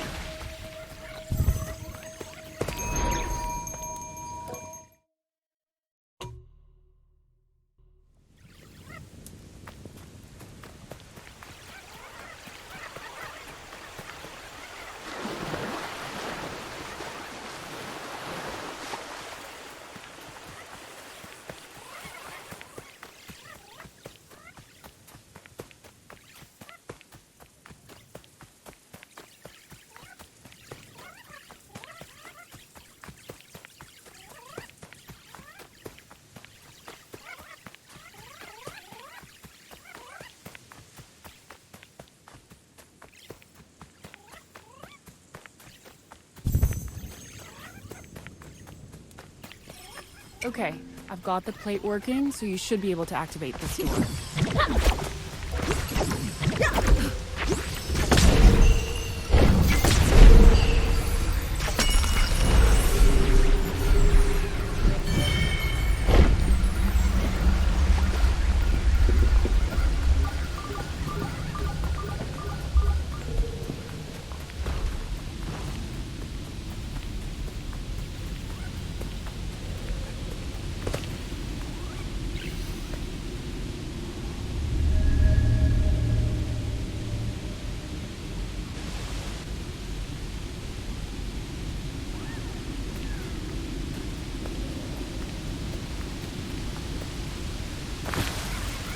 Okay, so as we go off this last section, I like to just slow time forward, and then we'll jump, and that'll just keep you from going into the water. For these two dragons up here, I just run past them. I usually throw a bomb on the one closest to me, just to CC it, but as soon as you hit the water, you're basically out of their you're off their combat table. They can't attack you, and then once you swim far enough into the water, they'll just despawn altogether. So you really don't need to throw a bomb. It's just something I did early on that became a habit that I never changed, but you really don't need to do it. But you don't have, point being, you don't have to fight those enemies, just run past them.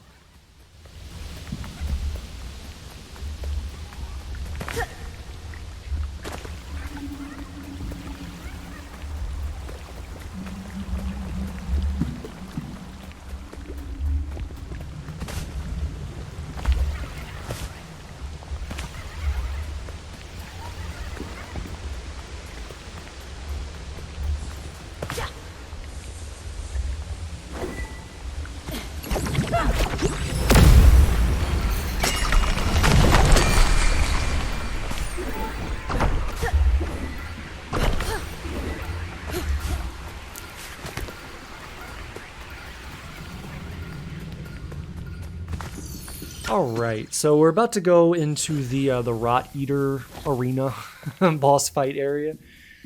This is a very, very simple fight.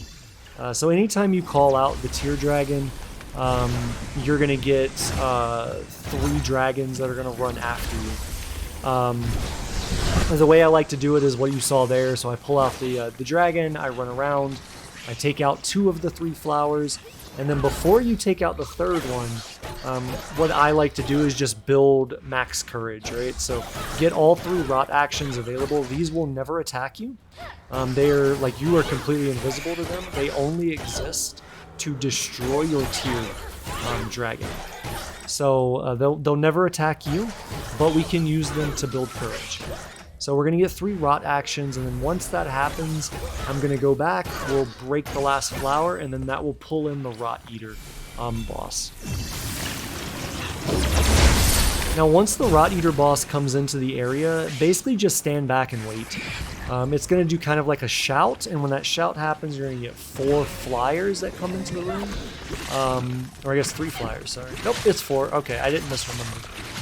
So you'll get the flyers that come into the room and basically throw bombs on the ones you can throw bombs on, and then you know, shoot the ones that you couldn't get bombs on.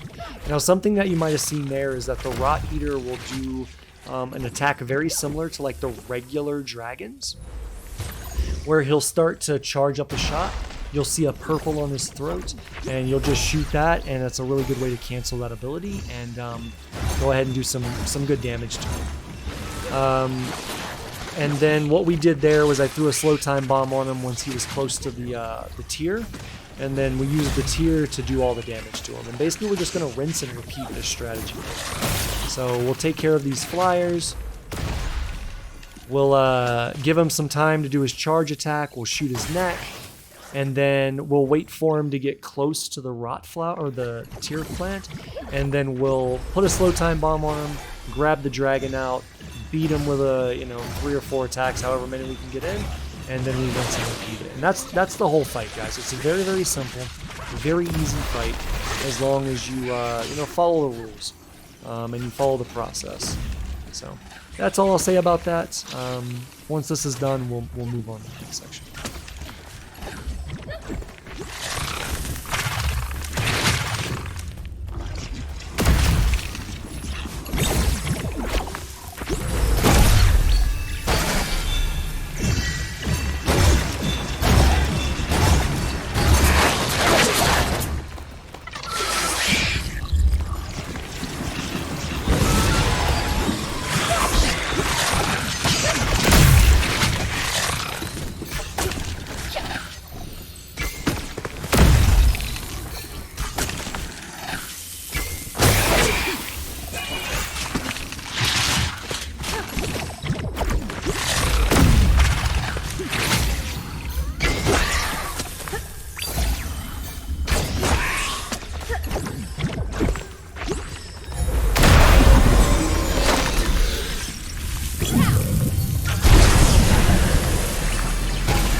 Alright guys, so this next section is a pain in the butt. So before we even continue, I'm going to go ahead and let all my arrows recharge. We're going to let all my bombs recharge, all that stuff.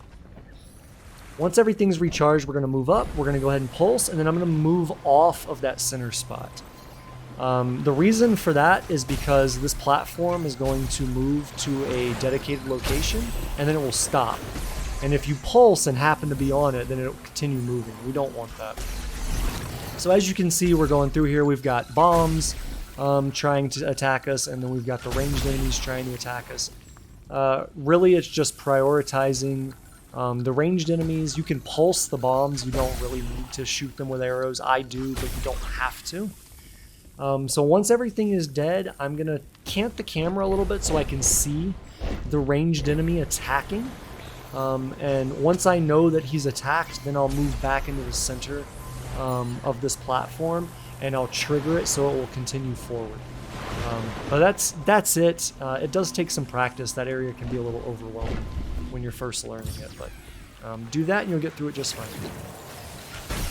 So in this section, we're going to get some bombs. We're going to get some of these guys. We're going to go ahead and use a rot arrow because rot arrow has pierce to it, so it will pierce through enemies.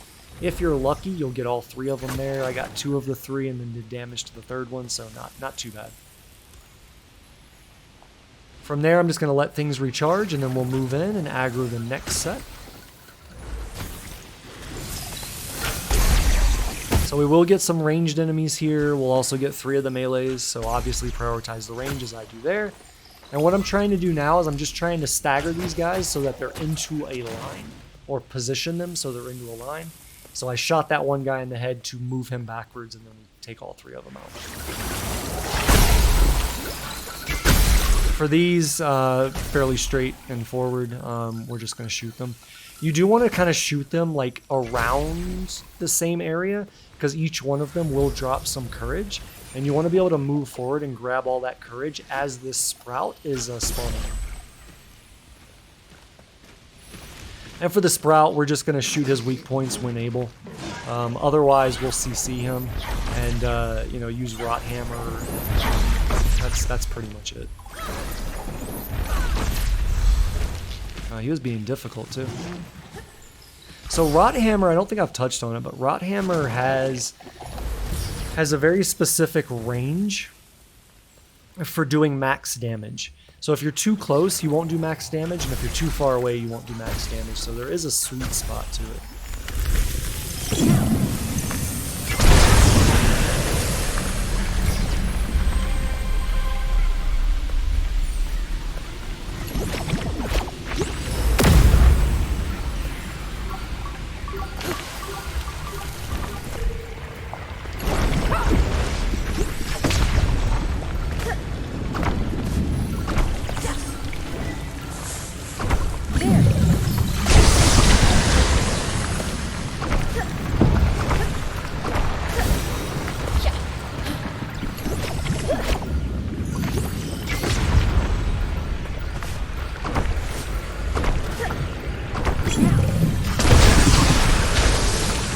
Okay, so now that we've gotten both of those flowers down, we'll get the water level to clear out here, and then we'll be able to touch the ground.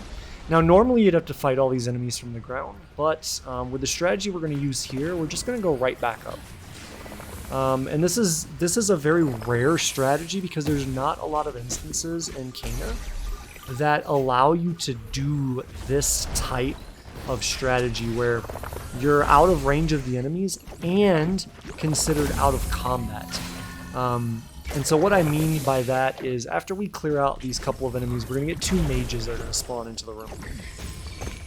And these mages would be hell on earth to fight no damage on the hardest difficulty without taking damage. However, what we can do here is we can attack them, and then if we move all the way back, right here in this little nook, right back there where I kind of did the horseshoe, for whatever reason, you drop combat for like a split second.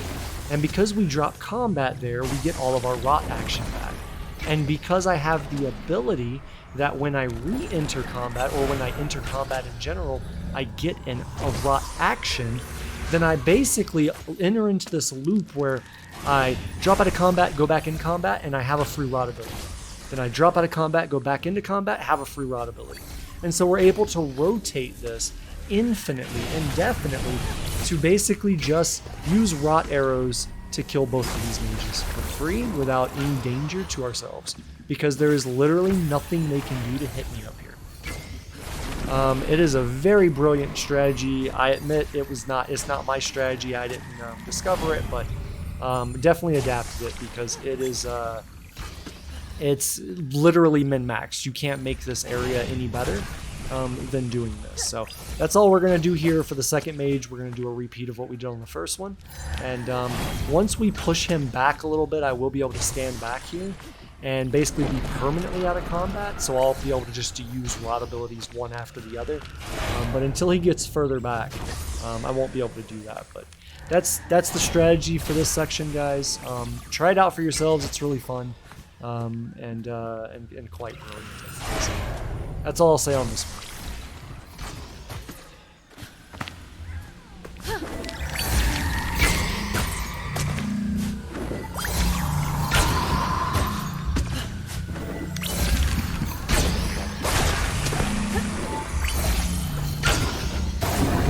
Okay, and so with that, guys, that's the last enemy we have to deal with here. The next section coming up is pretty much just all platforming to get to the heart. So there won't be really anything for me to talk to there. Just follow what I do, and you know, you should be able to get through that without an issue.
Found the relic. It all makes sense now. If anyone could find a way, it would... I'll return the relics to the... I'm glad you've come, Kana.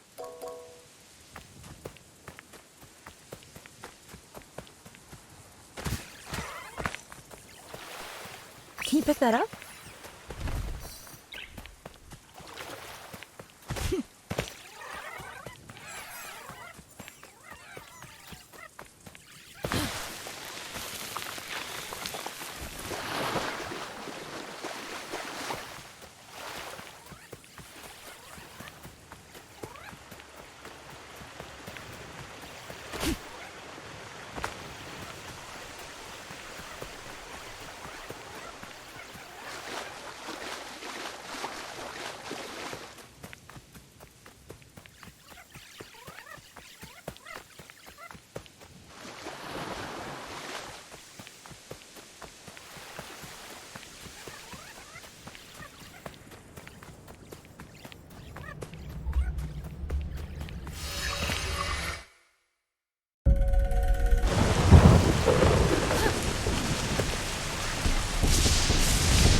Alright guys, so the Adira fight. So I do want to say that the Adira fight is very similar to the Taro fight in that phase 1 is the most dangerous portion. once we get into phase 2, we'll be able to enter into this infinite loop. And I'll explain how to do that, but it makes this fight considerably easier in phase 2 than in phase 1. So as we come out of the cutscene, we're immediately going to throw a bomb up to the forge. We'll break that, and then we'll go ahead and hit it with 3 shots. Now these shots don't need to be charged, but they do need to be like not obstructed, right? And then whenever you get that bomb blowing up on the forge, there's going to be some fire that comes out. So you want to make sure that you're in the air when that happens so that you avoid that.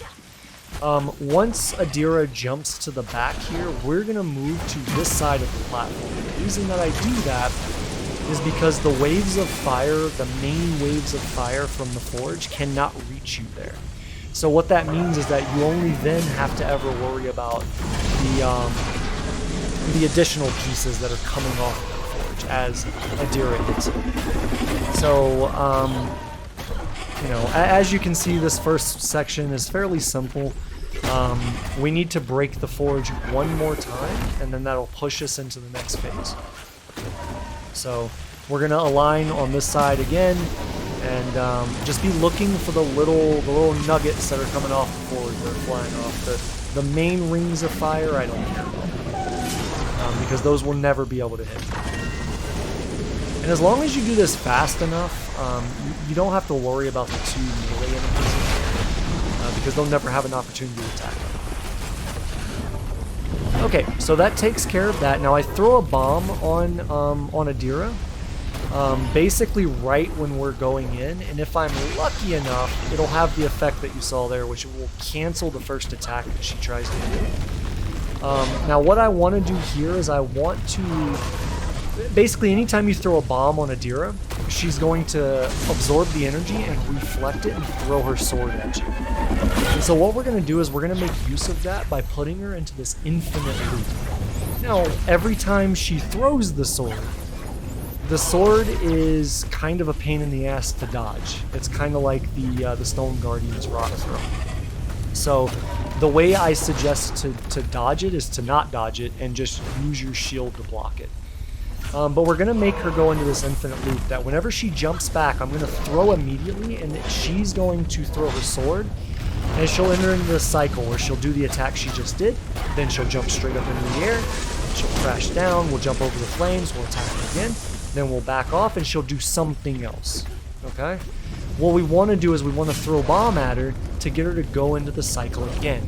So she'll throw again, boom, she'll attack, she'll slam down, we'll jump over, we'll hit, she'll go up into the air, etc. Whenever she jumps back, we want to make sure that we have a bomb to cancel that. Because what happens if we let her do that is she spawns in melee enemies, and we don't want to have to deal with melee enemies. We just want to fight the boss. So by making sure that we always have a bomb available when she goes back to the center of where the forge was to initiate that we're able to cancel it and get her to throw her sword at us. And that's really the fight, guys. It's very, very simple because with the strategy that I've developed, you basically negate a lot of the variable mechanics. So things that add complexity to the fight, you kind of negate that. And then you make it where you put Adira into this repeatable cycle over and over and over again that you can then capitalize on to do damage. And obviously build courage so that you can use rod abilities. Oh man, I forgot about that. I had to dodge that one because I didn't have enough shield to block it because I blocked one too soon before that one. So thank God I was able to dodge that one in half good timing because those swords are very, very difficult, guys. Very difficult to dodge consistently. That's the fight. Very, very simple. Using my strategy, I think it cuts out a lot of the risk, a lot of the RNG from the fight. And then that's that. So that's the Adira fight.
Hana and Adira. Adira knew she was powerless. Zaju, I saw some kind of creature. Was there no way to drive it out? You were not the first. Our leader, Toshi. Toshi loved this place. The leader of your village. He's at the heart of the corruption. He will not move on. Make sure you are prepared. Look for Toshi in the village.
Toshi could not. It seems, Toshi, you will need to cross. Look for gateways in the village.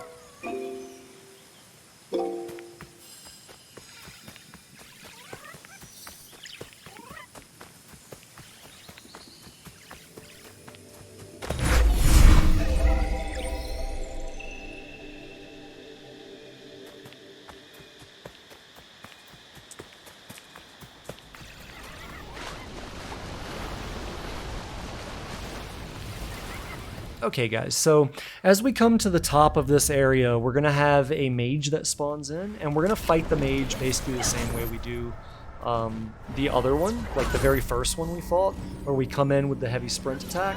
Now this purple attack, the way the game, or the way the developers expect you to play that, is they expect you to do the dash into it. You have that option. I like to just do the sprint heavy smash if possible. And then the thing that I'm doing here that you haven't seen before is that I'm perfect pairing the orbs to build rot actions. The game kind of like lagged out on me there or something. I wasn't able to like sprint to her fast enough, so I was like, oh, we're going to use a rot arrow to cancel that ability because we don't want her to spawn in the enemies into the area. But for the mage, this is all we have to do. It's very, very simple. I like to just perfect parry these because then it gives me all the rod actions. I know that I have full rod actions going into the next section, which is going to be important. So we'll get a few more hits on her. This should kill her. Perfect. So now we're going to get some bombs coming in. We can just pulse those. We'll get some ranged coming in. We hit those with arrows. We pulse the bombs. Very simple. And then I'm going to move back to the bridge. And the reason I'm moving back to the bridge is because I want everything to flow into me so that I can use rod abilities to basically just smash everything if they get this far. So luckily I was able to basically DPS everything down fast enough that I didn't really have to worry about it. I don't know that that's going to hit. Yeah, that didn't really hit the shield. I kind of wanted that to hit the shield guy and the bomb at the same time, but that didn't really work out. So we're going to get this last guy. This will be our ranged guy, and now all we have to do is just worry about the sprout. And of course, we're going to fight this the same way we fought all the other ones. Rot hammers and heavy attack CCs. But once we kill him, that'll be that, and we'll move forward.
Okay, so as we turn this corner here, we're going to have 2 ranged that spawn in. We'll go ahead and take those out.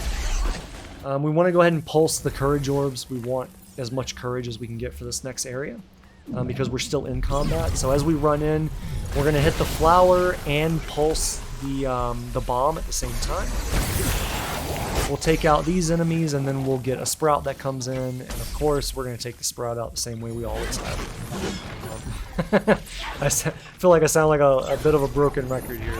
Rot hammers and heavy attacks, and then we can move forward.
Alright, so we bought an ability earlier, guys, called Splatter Bomb. This was the one I was talking to you guys about much earlier in the run. This is going to be the first time where we start to use it, and it is going to be a staple for the rest of the run, easily.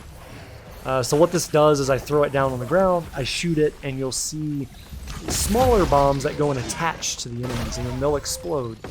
And the reason why I like using this is for the reason you see here, which is it kind of CCs and stuns enemies. So like that spirit, sprout, whatever you want to call it, was going to attack me, and it blew up on him and it stopped his attack.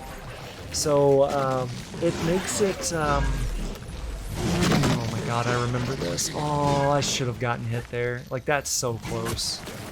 Like, that was super lucky. What happened was I dashed in to one of the spirits to make him attackable, and I guess I just barely missed it by like a frame or something. I don't know, it stopped just short of being able to attack him, and so I was counting on that to stun him so he couldn't attack me, and he immediately went to attack me, and that turned into me dodge rolling non-stop, praying to God I didn't get hit. But anyways, the strategy for this section for these enemies is to use Splatter Bomb to kill all the small ones, and then build up to Slow Time Bombs to then take care of all of the spirits.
Alright guys, the Mask Maker fight. This fight is so cheesy. So my strategy for the Mask Maker is basically dash into him, do a bit of damage, and then we're just going to dodge his first couple of attacks, and then just go we want to try to get him heavy CC'd. Similar to like how we do all the other enemies. I messed it up there. I should have just dashed into him, but I was worried I was going to go too far past and he wouldn't be on this platform. Luckily, when he disappeared and came back in, he was on this platform. And you can see right here, I can literally just heavy attack CC him, same as all the other enemies, until he teleports. He will do a teleport where there will be a purple, pink, like that right there under his feet. And then all we have to do is just walk forward. Okay, he will always do that attack because it's the only attack that he can do to break out of the heavy attack CC. So if you're doing heavy attacks, alright, so we get past this, we go to heavy attack again, come on, there we go. So once he's in a heavy attack stun, like heavy attack like CC lock, the only way he can break out of it is to do that teleport. And when he does that teleport, he will always do that exact attack. So you can just dash to him.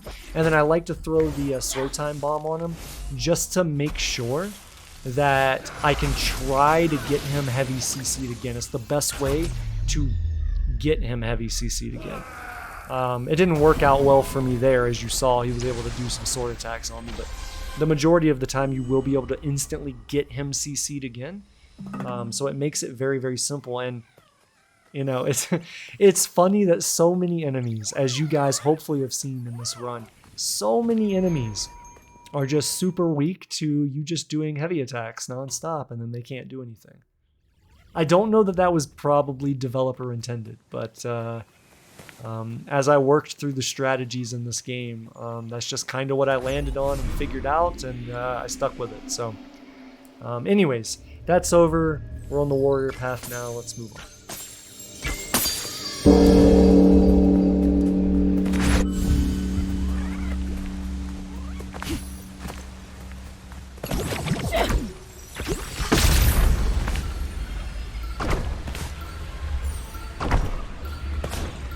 Alright, so as we jump onto this platform, we are going to get some enemies that are going to spawn in. We're going to have one ranged enemy, the rest are going to be flyers, and the first thing I want to do is I just want to use a rot arrow to take out the ranged enemy, and if I'm lucky, it'll also take out the flyer, which it did. For the rest of the flyers, we're just going to shoot arrows and throw rot bombs on them, same as we've been doing for so long now. We missed our bomb there, that's okay though. Good. So that takes care of all the enemies, and pretty much we just move on.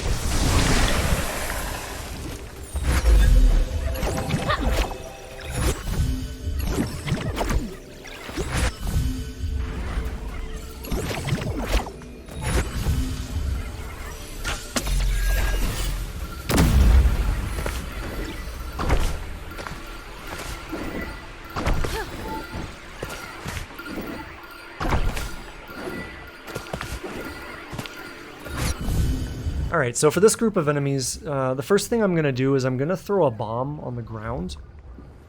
And right now I'm just waiting for my shield to recharge to full.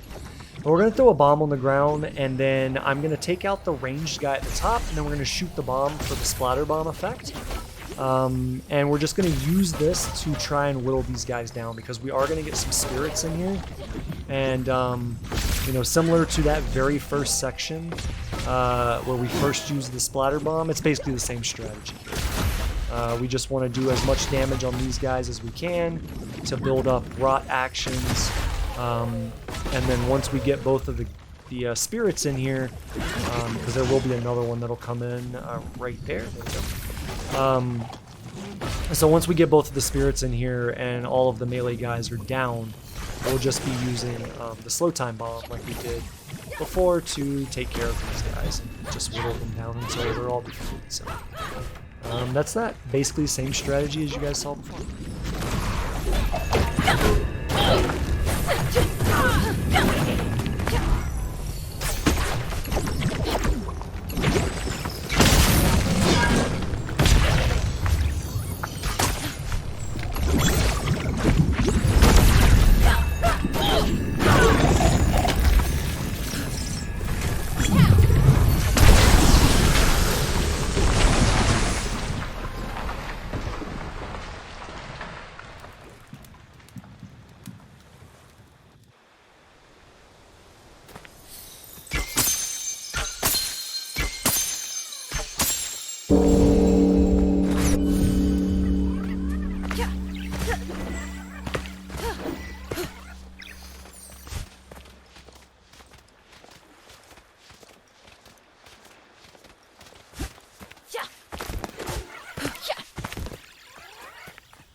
Right there.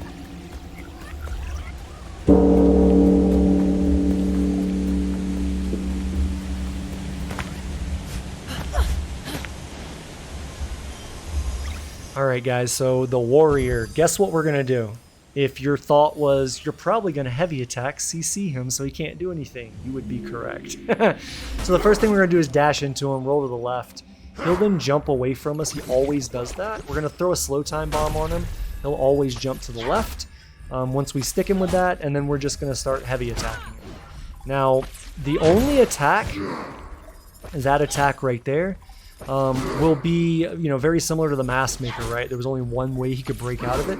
That is the only way he can break out of it. However, it's not like a true breakout. So all you have to do is when that attack comes up, where he blocks, and then he blocks your attack, he's immediately going to kick you. All you have to do is dodge backwards one time, and then go right back into heavy attacks. But if done properly, you will just forever hit him, and he will be able to do literally nothing to you. As long as you dodge that attack right there, that is all you have to do. You pretty much just only have to learn how to dodge that attack. And then as long as you've got the heavy attack cadence down, this boss will never be able to do anything else to you. Again,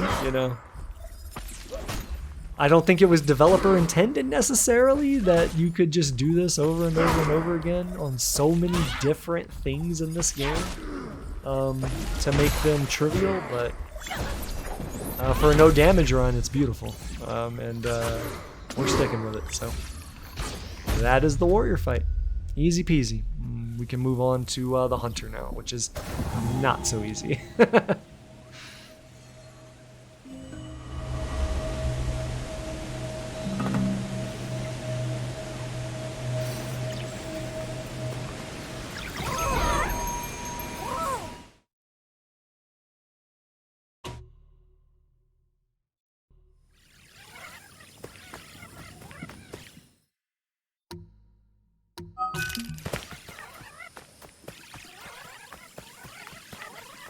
Go.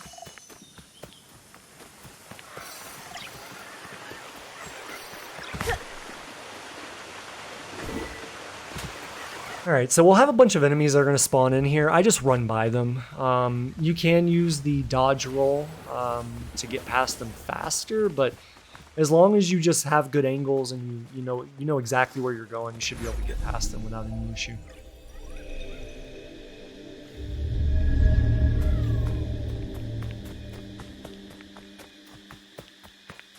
So for this this little section coming up, what the developers want you to do, I think, is they want you just to dash to get up here quickly, because it is such a tight time limit to get up here. You don't need to, but what you do need to do is when you dash, you need to dash like towards these bushes, because if you dash straight out, you'll actually aggro these enemies, and we don't want to do that before we're ready.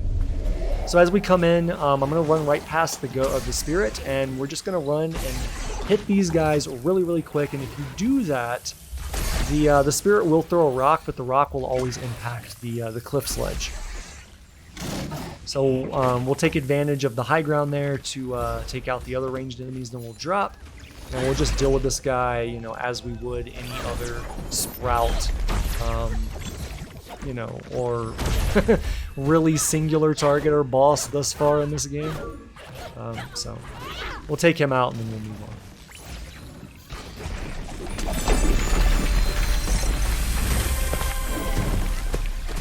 Now up ahead there are going to be some traps. These are denoted as like pink, purple, like trip wires, trip lines, whatever you want to call it, that right there. There are some that I just jump over because they're very, very low to the ground, and then there are some that I don't. So these up here are a little bit higher off the ground and can be a little bit more risky to just try and jump over. So I just use the dash to break through them. And we'll have one more up here in the area that I break, and I break this one because we're going to have enemies that populate through here, and I don't want to have to worry about touching that while I'm fighting.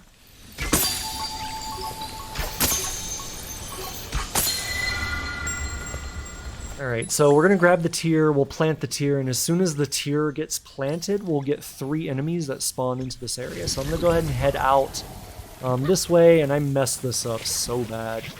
What I wanted to do was I wanted to stick him as he was spawning in and then shoot him, which because I have the skill that does increase melee damage when you blow up a bomb on somebody, we would have been able to burn him very, very, very quickly.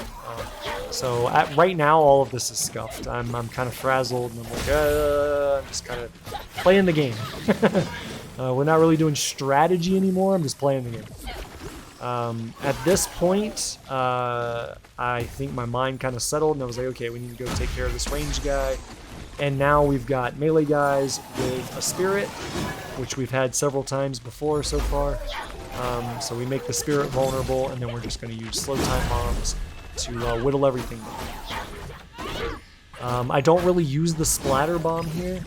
I find that it's not as beneficial because we only have one spirit we're dealing with versus multiple. So because we've only got one, basically just slow time on him and work on getting the spirit down. You can get the little guys down later. And that's pretty much it.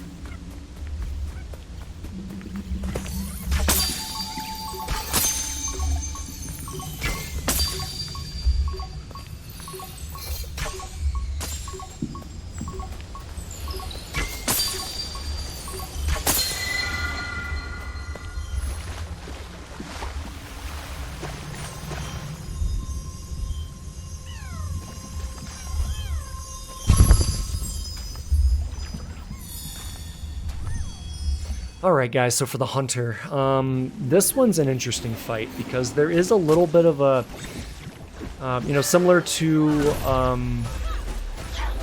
the Woodsmith fight, right? The Adira fight.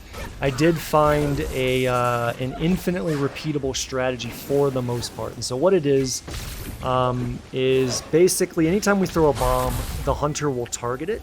So we're going to hit her in the head. We're going to throw a slow time bomb on her. We're going to beat the crap out of her. Right when she starts doing the red hazy thing from the ground, we're going to jump back, we're going to throw a bomb on her. She'll go up, she'll spin in a circle, she'll throw that, we'll detonate it manually, and then we'll throw another bomb for her to target. That's just as a distraction to give us time to shoot her in the head. The problem with this is that the timing is very tight. You can't stun a boss more than once within a certain amount of time. So, if your timing is perfect, you can literally do this infinitely and she will never do another attack. I remember this very vividly. I messed this up, so I messed the timing up, so all of the timing gets messed up. But we still get through it, obviously. We got the run, right? But what I want to do is I want to throw this on, and you'll notice that I'm doing shield dashes because shield dashes do a considerable amount of damage to her. But this is basically the whole fight, is do slow time bomb, do as much damage as you can, stick a bomb as she's coming out of it, throw another bomb to distract, get a headshot, go back in with another bomb, rinse her. And if your timing gets off, which mine does, I think right here is where the timing breaks down heavily. You can see lower left, I don't fully have courage. And you can't really see it on the right because of the mouse and keyboard input is covering it. But my bomb wasn't regenerated yet, so I couldn't use my bomb. So I had to revert to actually fighting her for a little bit of it. But it's okay, I got through it.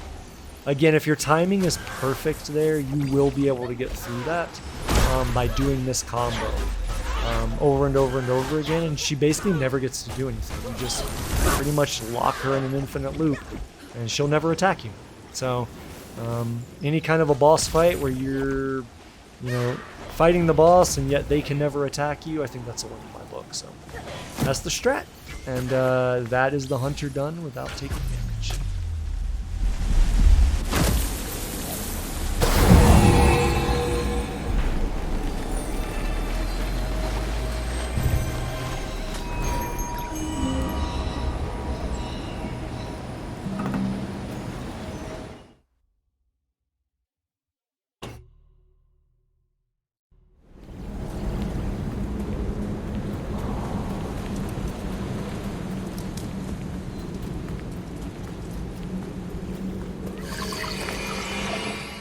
Okay, the Toshi fight, or Toshi fight. I'm not sure how you say that. But anyways, what we're going to do is we're going to walk forward. And we're just going to respond to whatever he does. Generally speaking, he'll start off with that attack. But it's not 100% guarantee that he will. Aside from that, we only have to really worry about 2 attacks that he'll ever do. So that first one there, where he does this like slow ramp up with his sword, we're just going to roll it and then run. We just run clockwise around him, and he never gets to hit us. So we dodge, we run around for 1, 2, then we go and hit. He'll deflect. Generally speaking, he'll deflect. Let's see if he does it here. Boom, boom, boom. Now we'll roll again. We'll get a couple more hits on him, then we'll back off because we need to see what he's going to do. Alright, so this is his first teleport attack. Basically, we just wait till we see glowing eyes, shoot him in glowing eyes. Boom, there we go. We're going to go in with a time bomb. A slow time bomb, and we're going to beat the crap out of him. So we put another slow time bomb on him. You know, unlike a lot of the other boss fights, there's really nothing for us that we need to worry about to hold a rod ability for. So we're going to perfect parry this. Anytime he does that attack, we're going to perfect parry it. And because we have the ability that when we perfect parry, we gain a rod action, we'll perfect parry it and immediately throw a slow time bomb on it. So this one we'll just run around. That's all normal. Get a couple of hits. He should parry. We'll roll around again. Get a couple more hits. Back off and see what he does. Okay, so this will be the second teleport attack where he takes his harpoon, his spear, whatever, throws it in. We'll just shoot him in the face and jump over the damage. We're going to slow time on him here and beat the crap out of him. Good. So we'll go ahead and back off here, I think. Yep. And let's see what he does. Okay, so anytime he does that, we just stun him, and then I do a dodge backwards just to outrange it and get ready for his next attack. And this is it, guys. This is literally the whole fight. My strategy for this fight is very controlled, very disciplined, and very defensive. So that's it. There's really nothing else for me to talk to on this. You've seen basically everything I'm gonna do. Based off of everything that he's gonna do, and that'll be the fight. So I will see you guys when we get to the rock god.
Alright, so the Corrupted Rock God fight.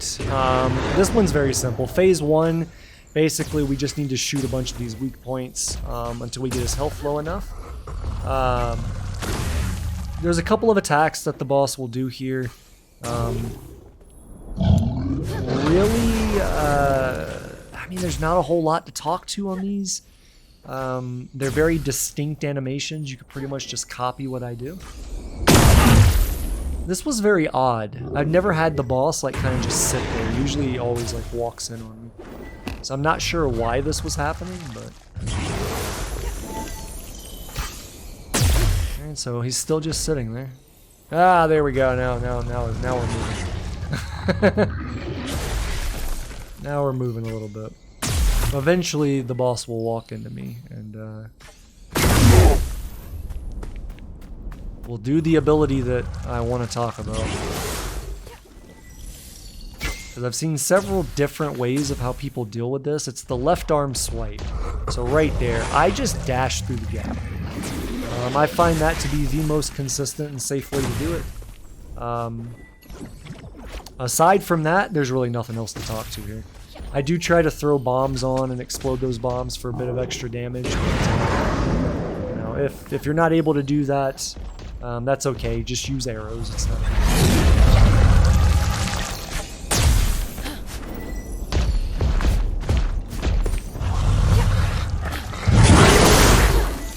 All right. Hopefully we get this shot. Good. There we go. Okay. On to phase 2. Alright, so as we start phase 2, we're going to get a flyer, we're going to get 2 melee. So the first thing we want to do is we want to throw a bomb on the flyer. We want to shoot that to then splatter bomb to the other enemies. And basically what I'm going to do is I'm just going to splatter bomb and shoot these guys with arrows. Now I do want to make sure that I have as much of my stuff regenerated before we kill the last guy. So for the last guy, we're just going to use regular melee abilities.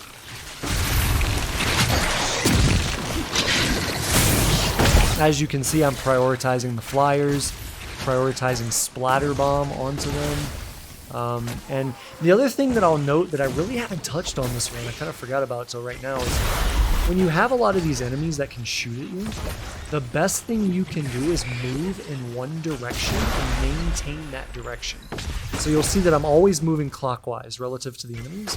This is also something that was very useful in, say, the Stone Guardian boss fight, where we had all those little melee enemies trying to attack me, right? We were always moving either clockwise, counterclockwise relative to the boss. So you want to do that here because the enemies are shooting projectiles. So as long as you're always moving in the same direction, those projectiles will always miss you. So as we come into here, we have basically, you know, the same thing we had earlier, but we also have a knight in here as well, right? So I'm going to move around and attempt to kill all of the melee enemies first, and then, you know, by either sticking bombs to them, using the splatter bomb skill, using just regular arrow shots, whatever, it doesn't matter. But we want to kill everything except for the knight, and then the Sprout Knight will be last, and we'll fight the Sprout Knight literally the same way we did in the Sprout Knight boss fight. So it won't be any different.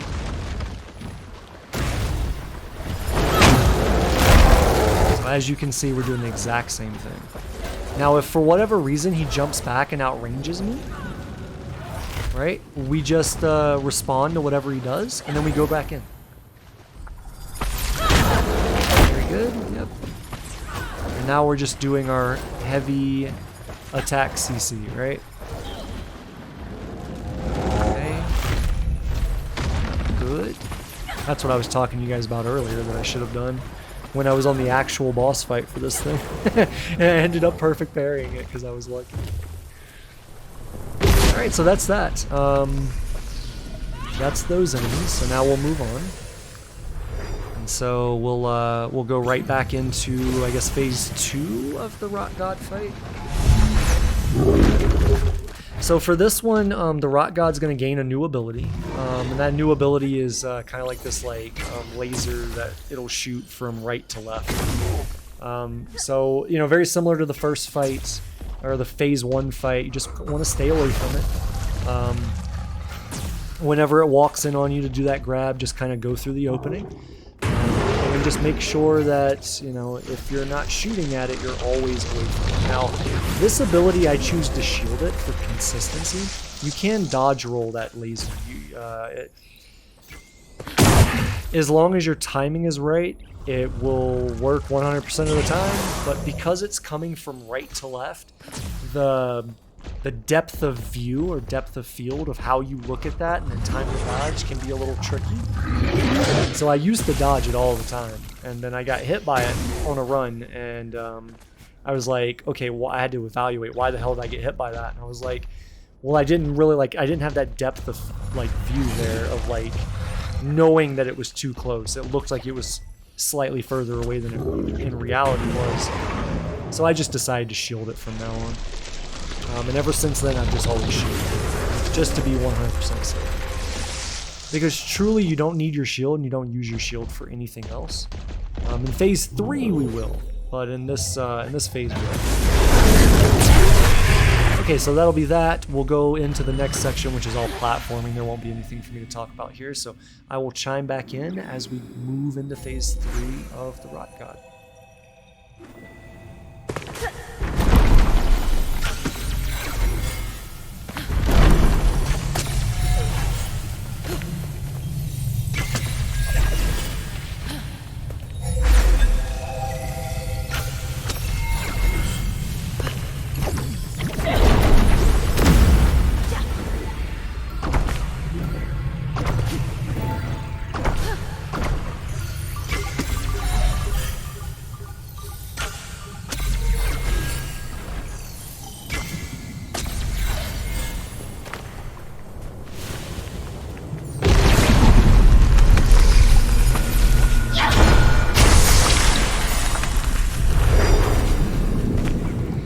Alright guys, so this is literally our last section to no damage, and this is a hard one. Because what's going to happen is we're going to get a bunch of melee enemies that come into the area, we'll get a bunch of flyers later, and the issue with these enemies is, you know, contrary to, let's go ahead and hit that one on the right, so I always prioritize the spears on the right, because I generally find that I rotate clockwise, and trying to hit R while rotating counterclockwise is difficult, for me anyways. But the reason this is so difficult is, you know, most of this run, in fact I stated it very early on in the commentary, was you want to keep as many enemies in front of you at all times as possible. It is not possible to do that here, because enemies spawn 360 degrees around you, non-stop. So what I'm doing here is I'm making sure that I'm trying to get splatter bombs, I'm trying to get bombs on them, I'm doing whatever I can to clear as many of these enemies out as I can. This is the most dangerous part of this fight. So I heard the Rot God like growl, which is the jump to come back in, so I clear the center of the area. And then what we need to do is I need to finish off these flyers. So I see that my opportunity to go in and take out spear number 2, because once we take out the 3 spears, we're so close, I forgot about that. Once we take out the 3 spears, the fight is done. But you'll see that basically what I'm going to do is bubble myself. I've been doing it the whole time, but I hold shield and I bubble myself in case someone comes up behind me and I don't know about it. Just to give me that little added bit of protection. So basically, if I'm not attacking something, I'm always shooting. Is generally the strategy here.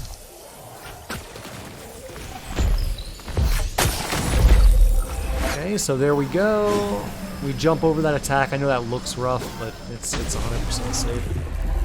But I saw the opportunity was there to go ahead and take the final spear. So I just jumped in the air to range myself a little bit away from that enemy, from that attack, and then just grab the spear. That's it. So that's the run completed without taking any damage on the hardest difficulty. If you've stuck with me to this point, I want to say thank you for giving me the gift of your time and attention. This was a really fun and difficult challenge run to complete, so I hope it was both educational and insightful. If you enjoyed this run and you're interested in similar content, please consider subscribing and don't forget to turn on notifications so you never miss a new run being released. Thank you again for hanging out with me for this challenge run, and I hope to see you on the next one.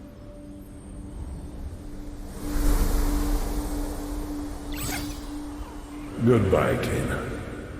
There is only one spirit left for you to help.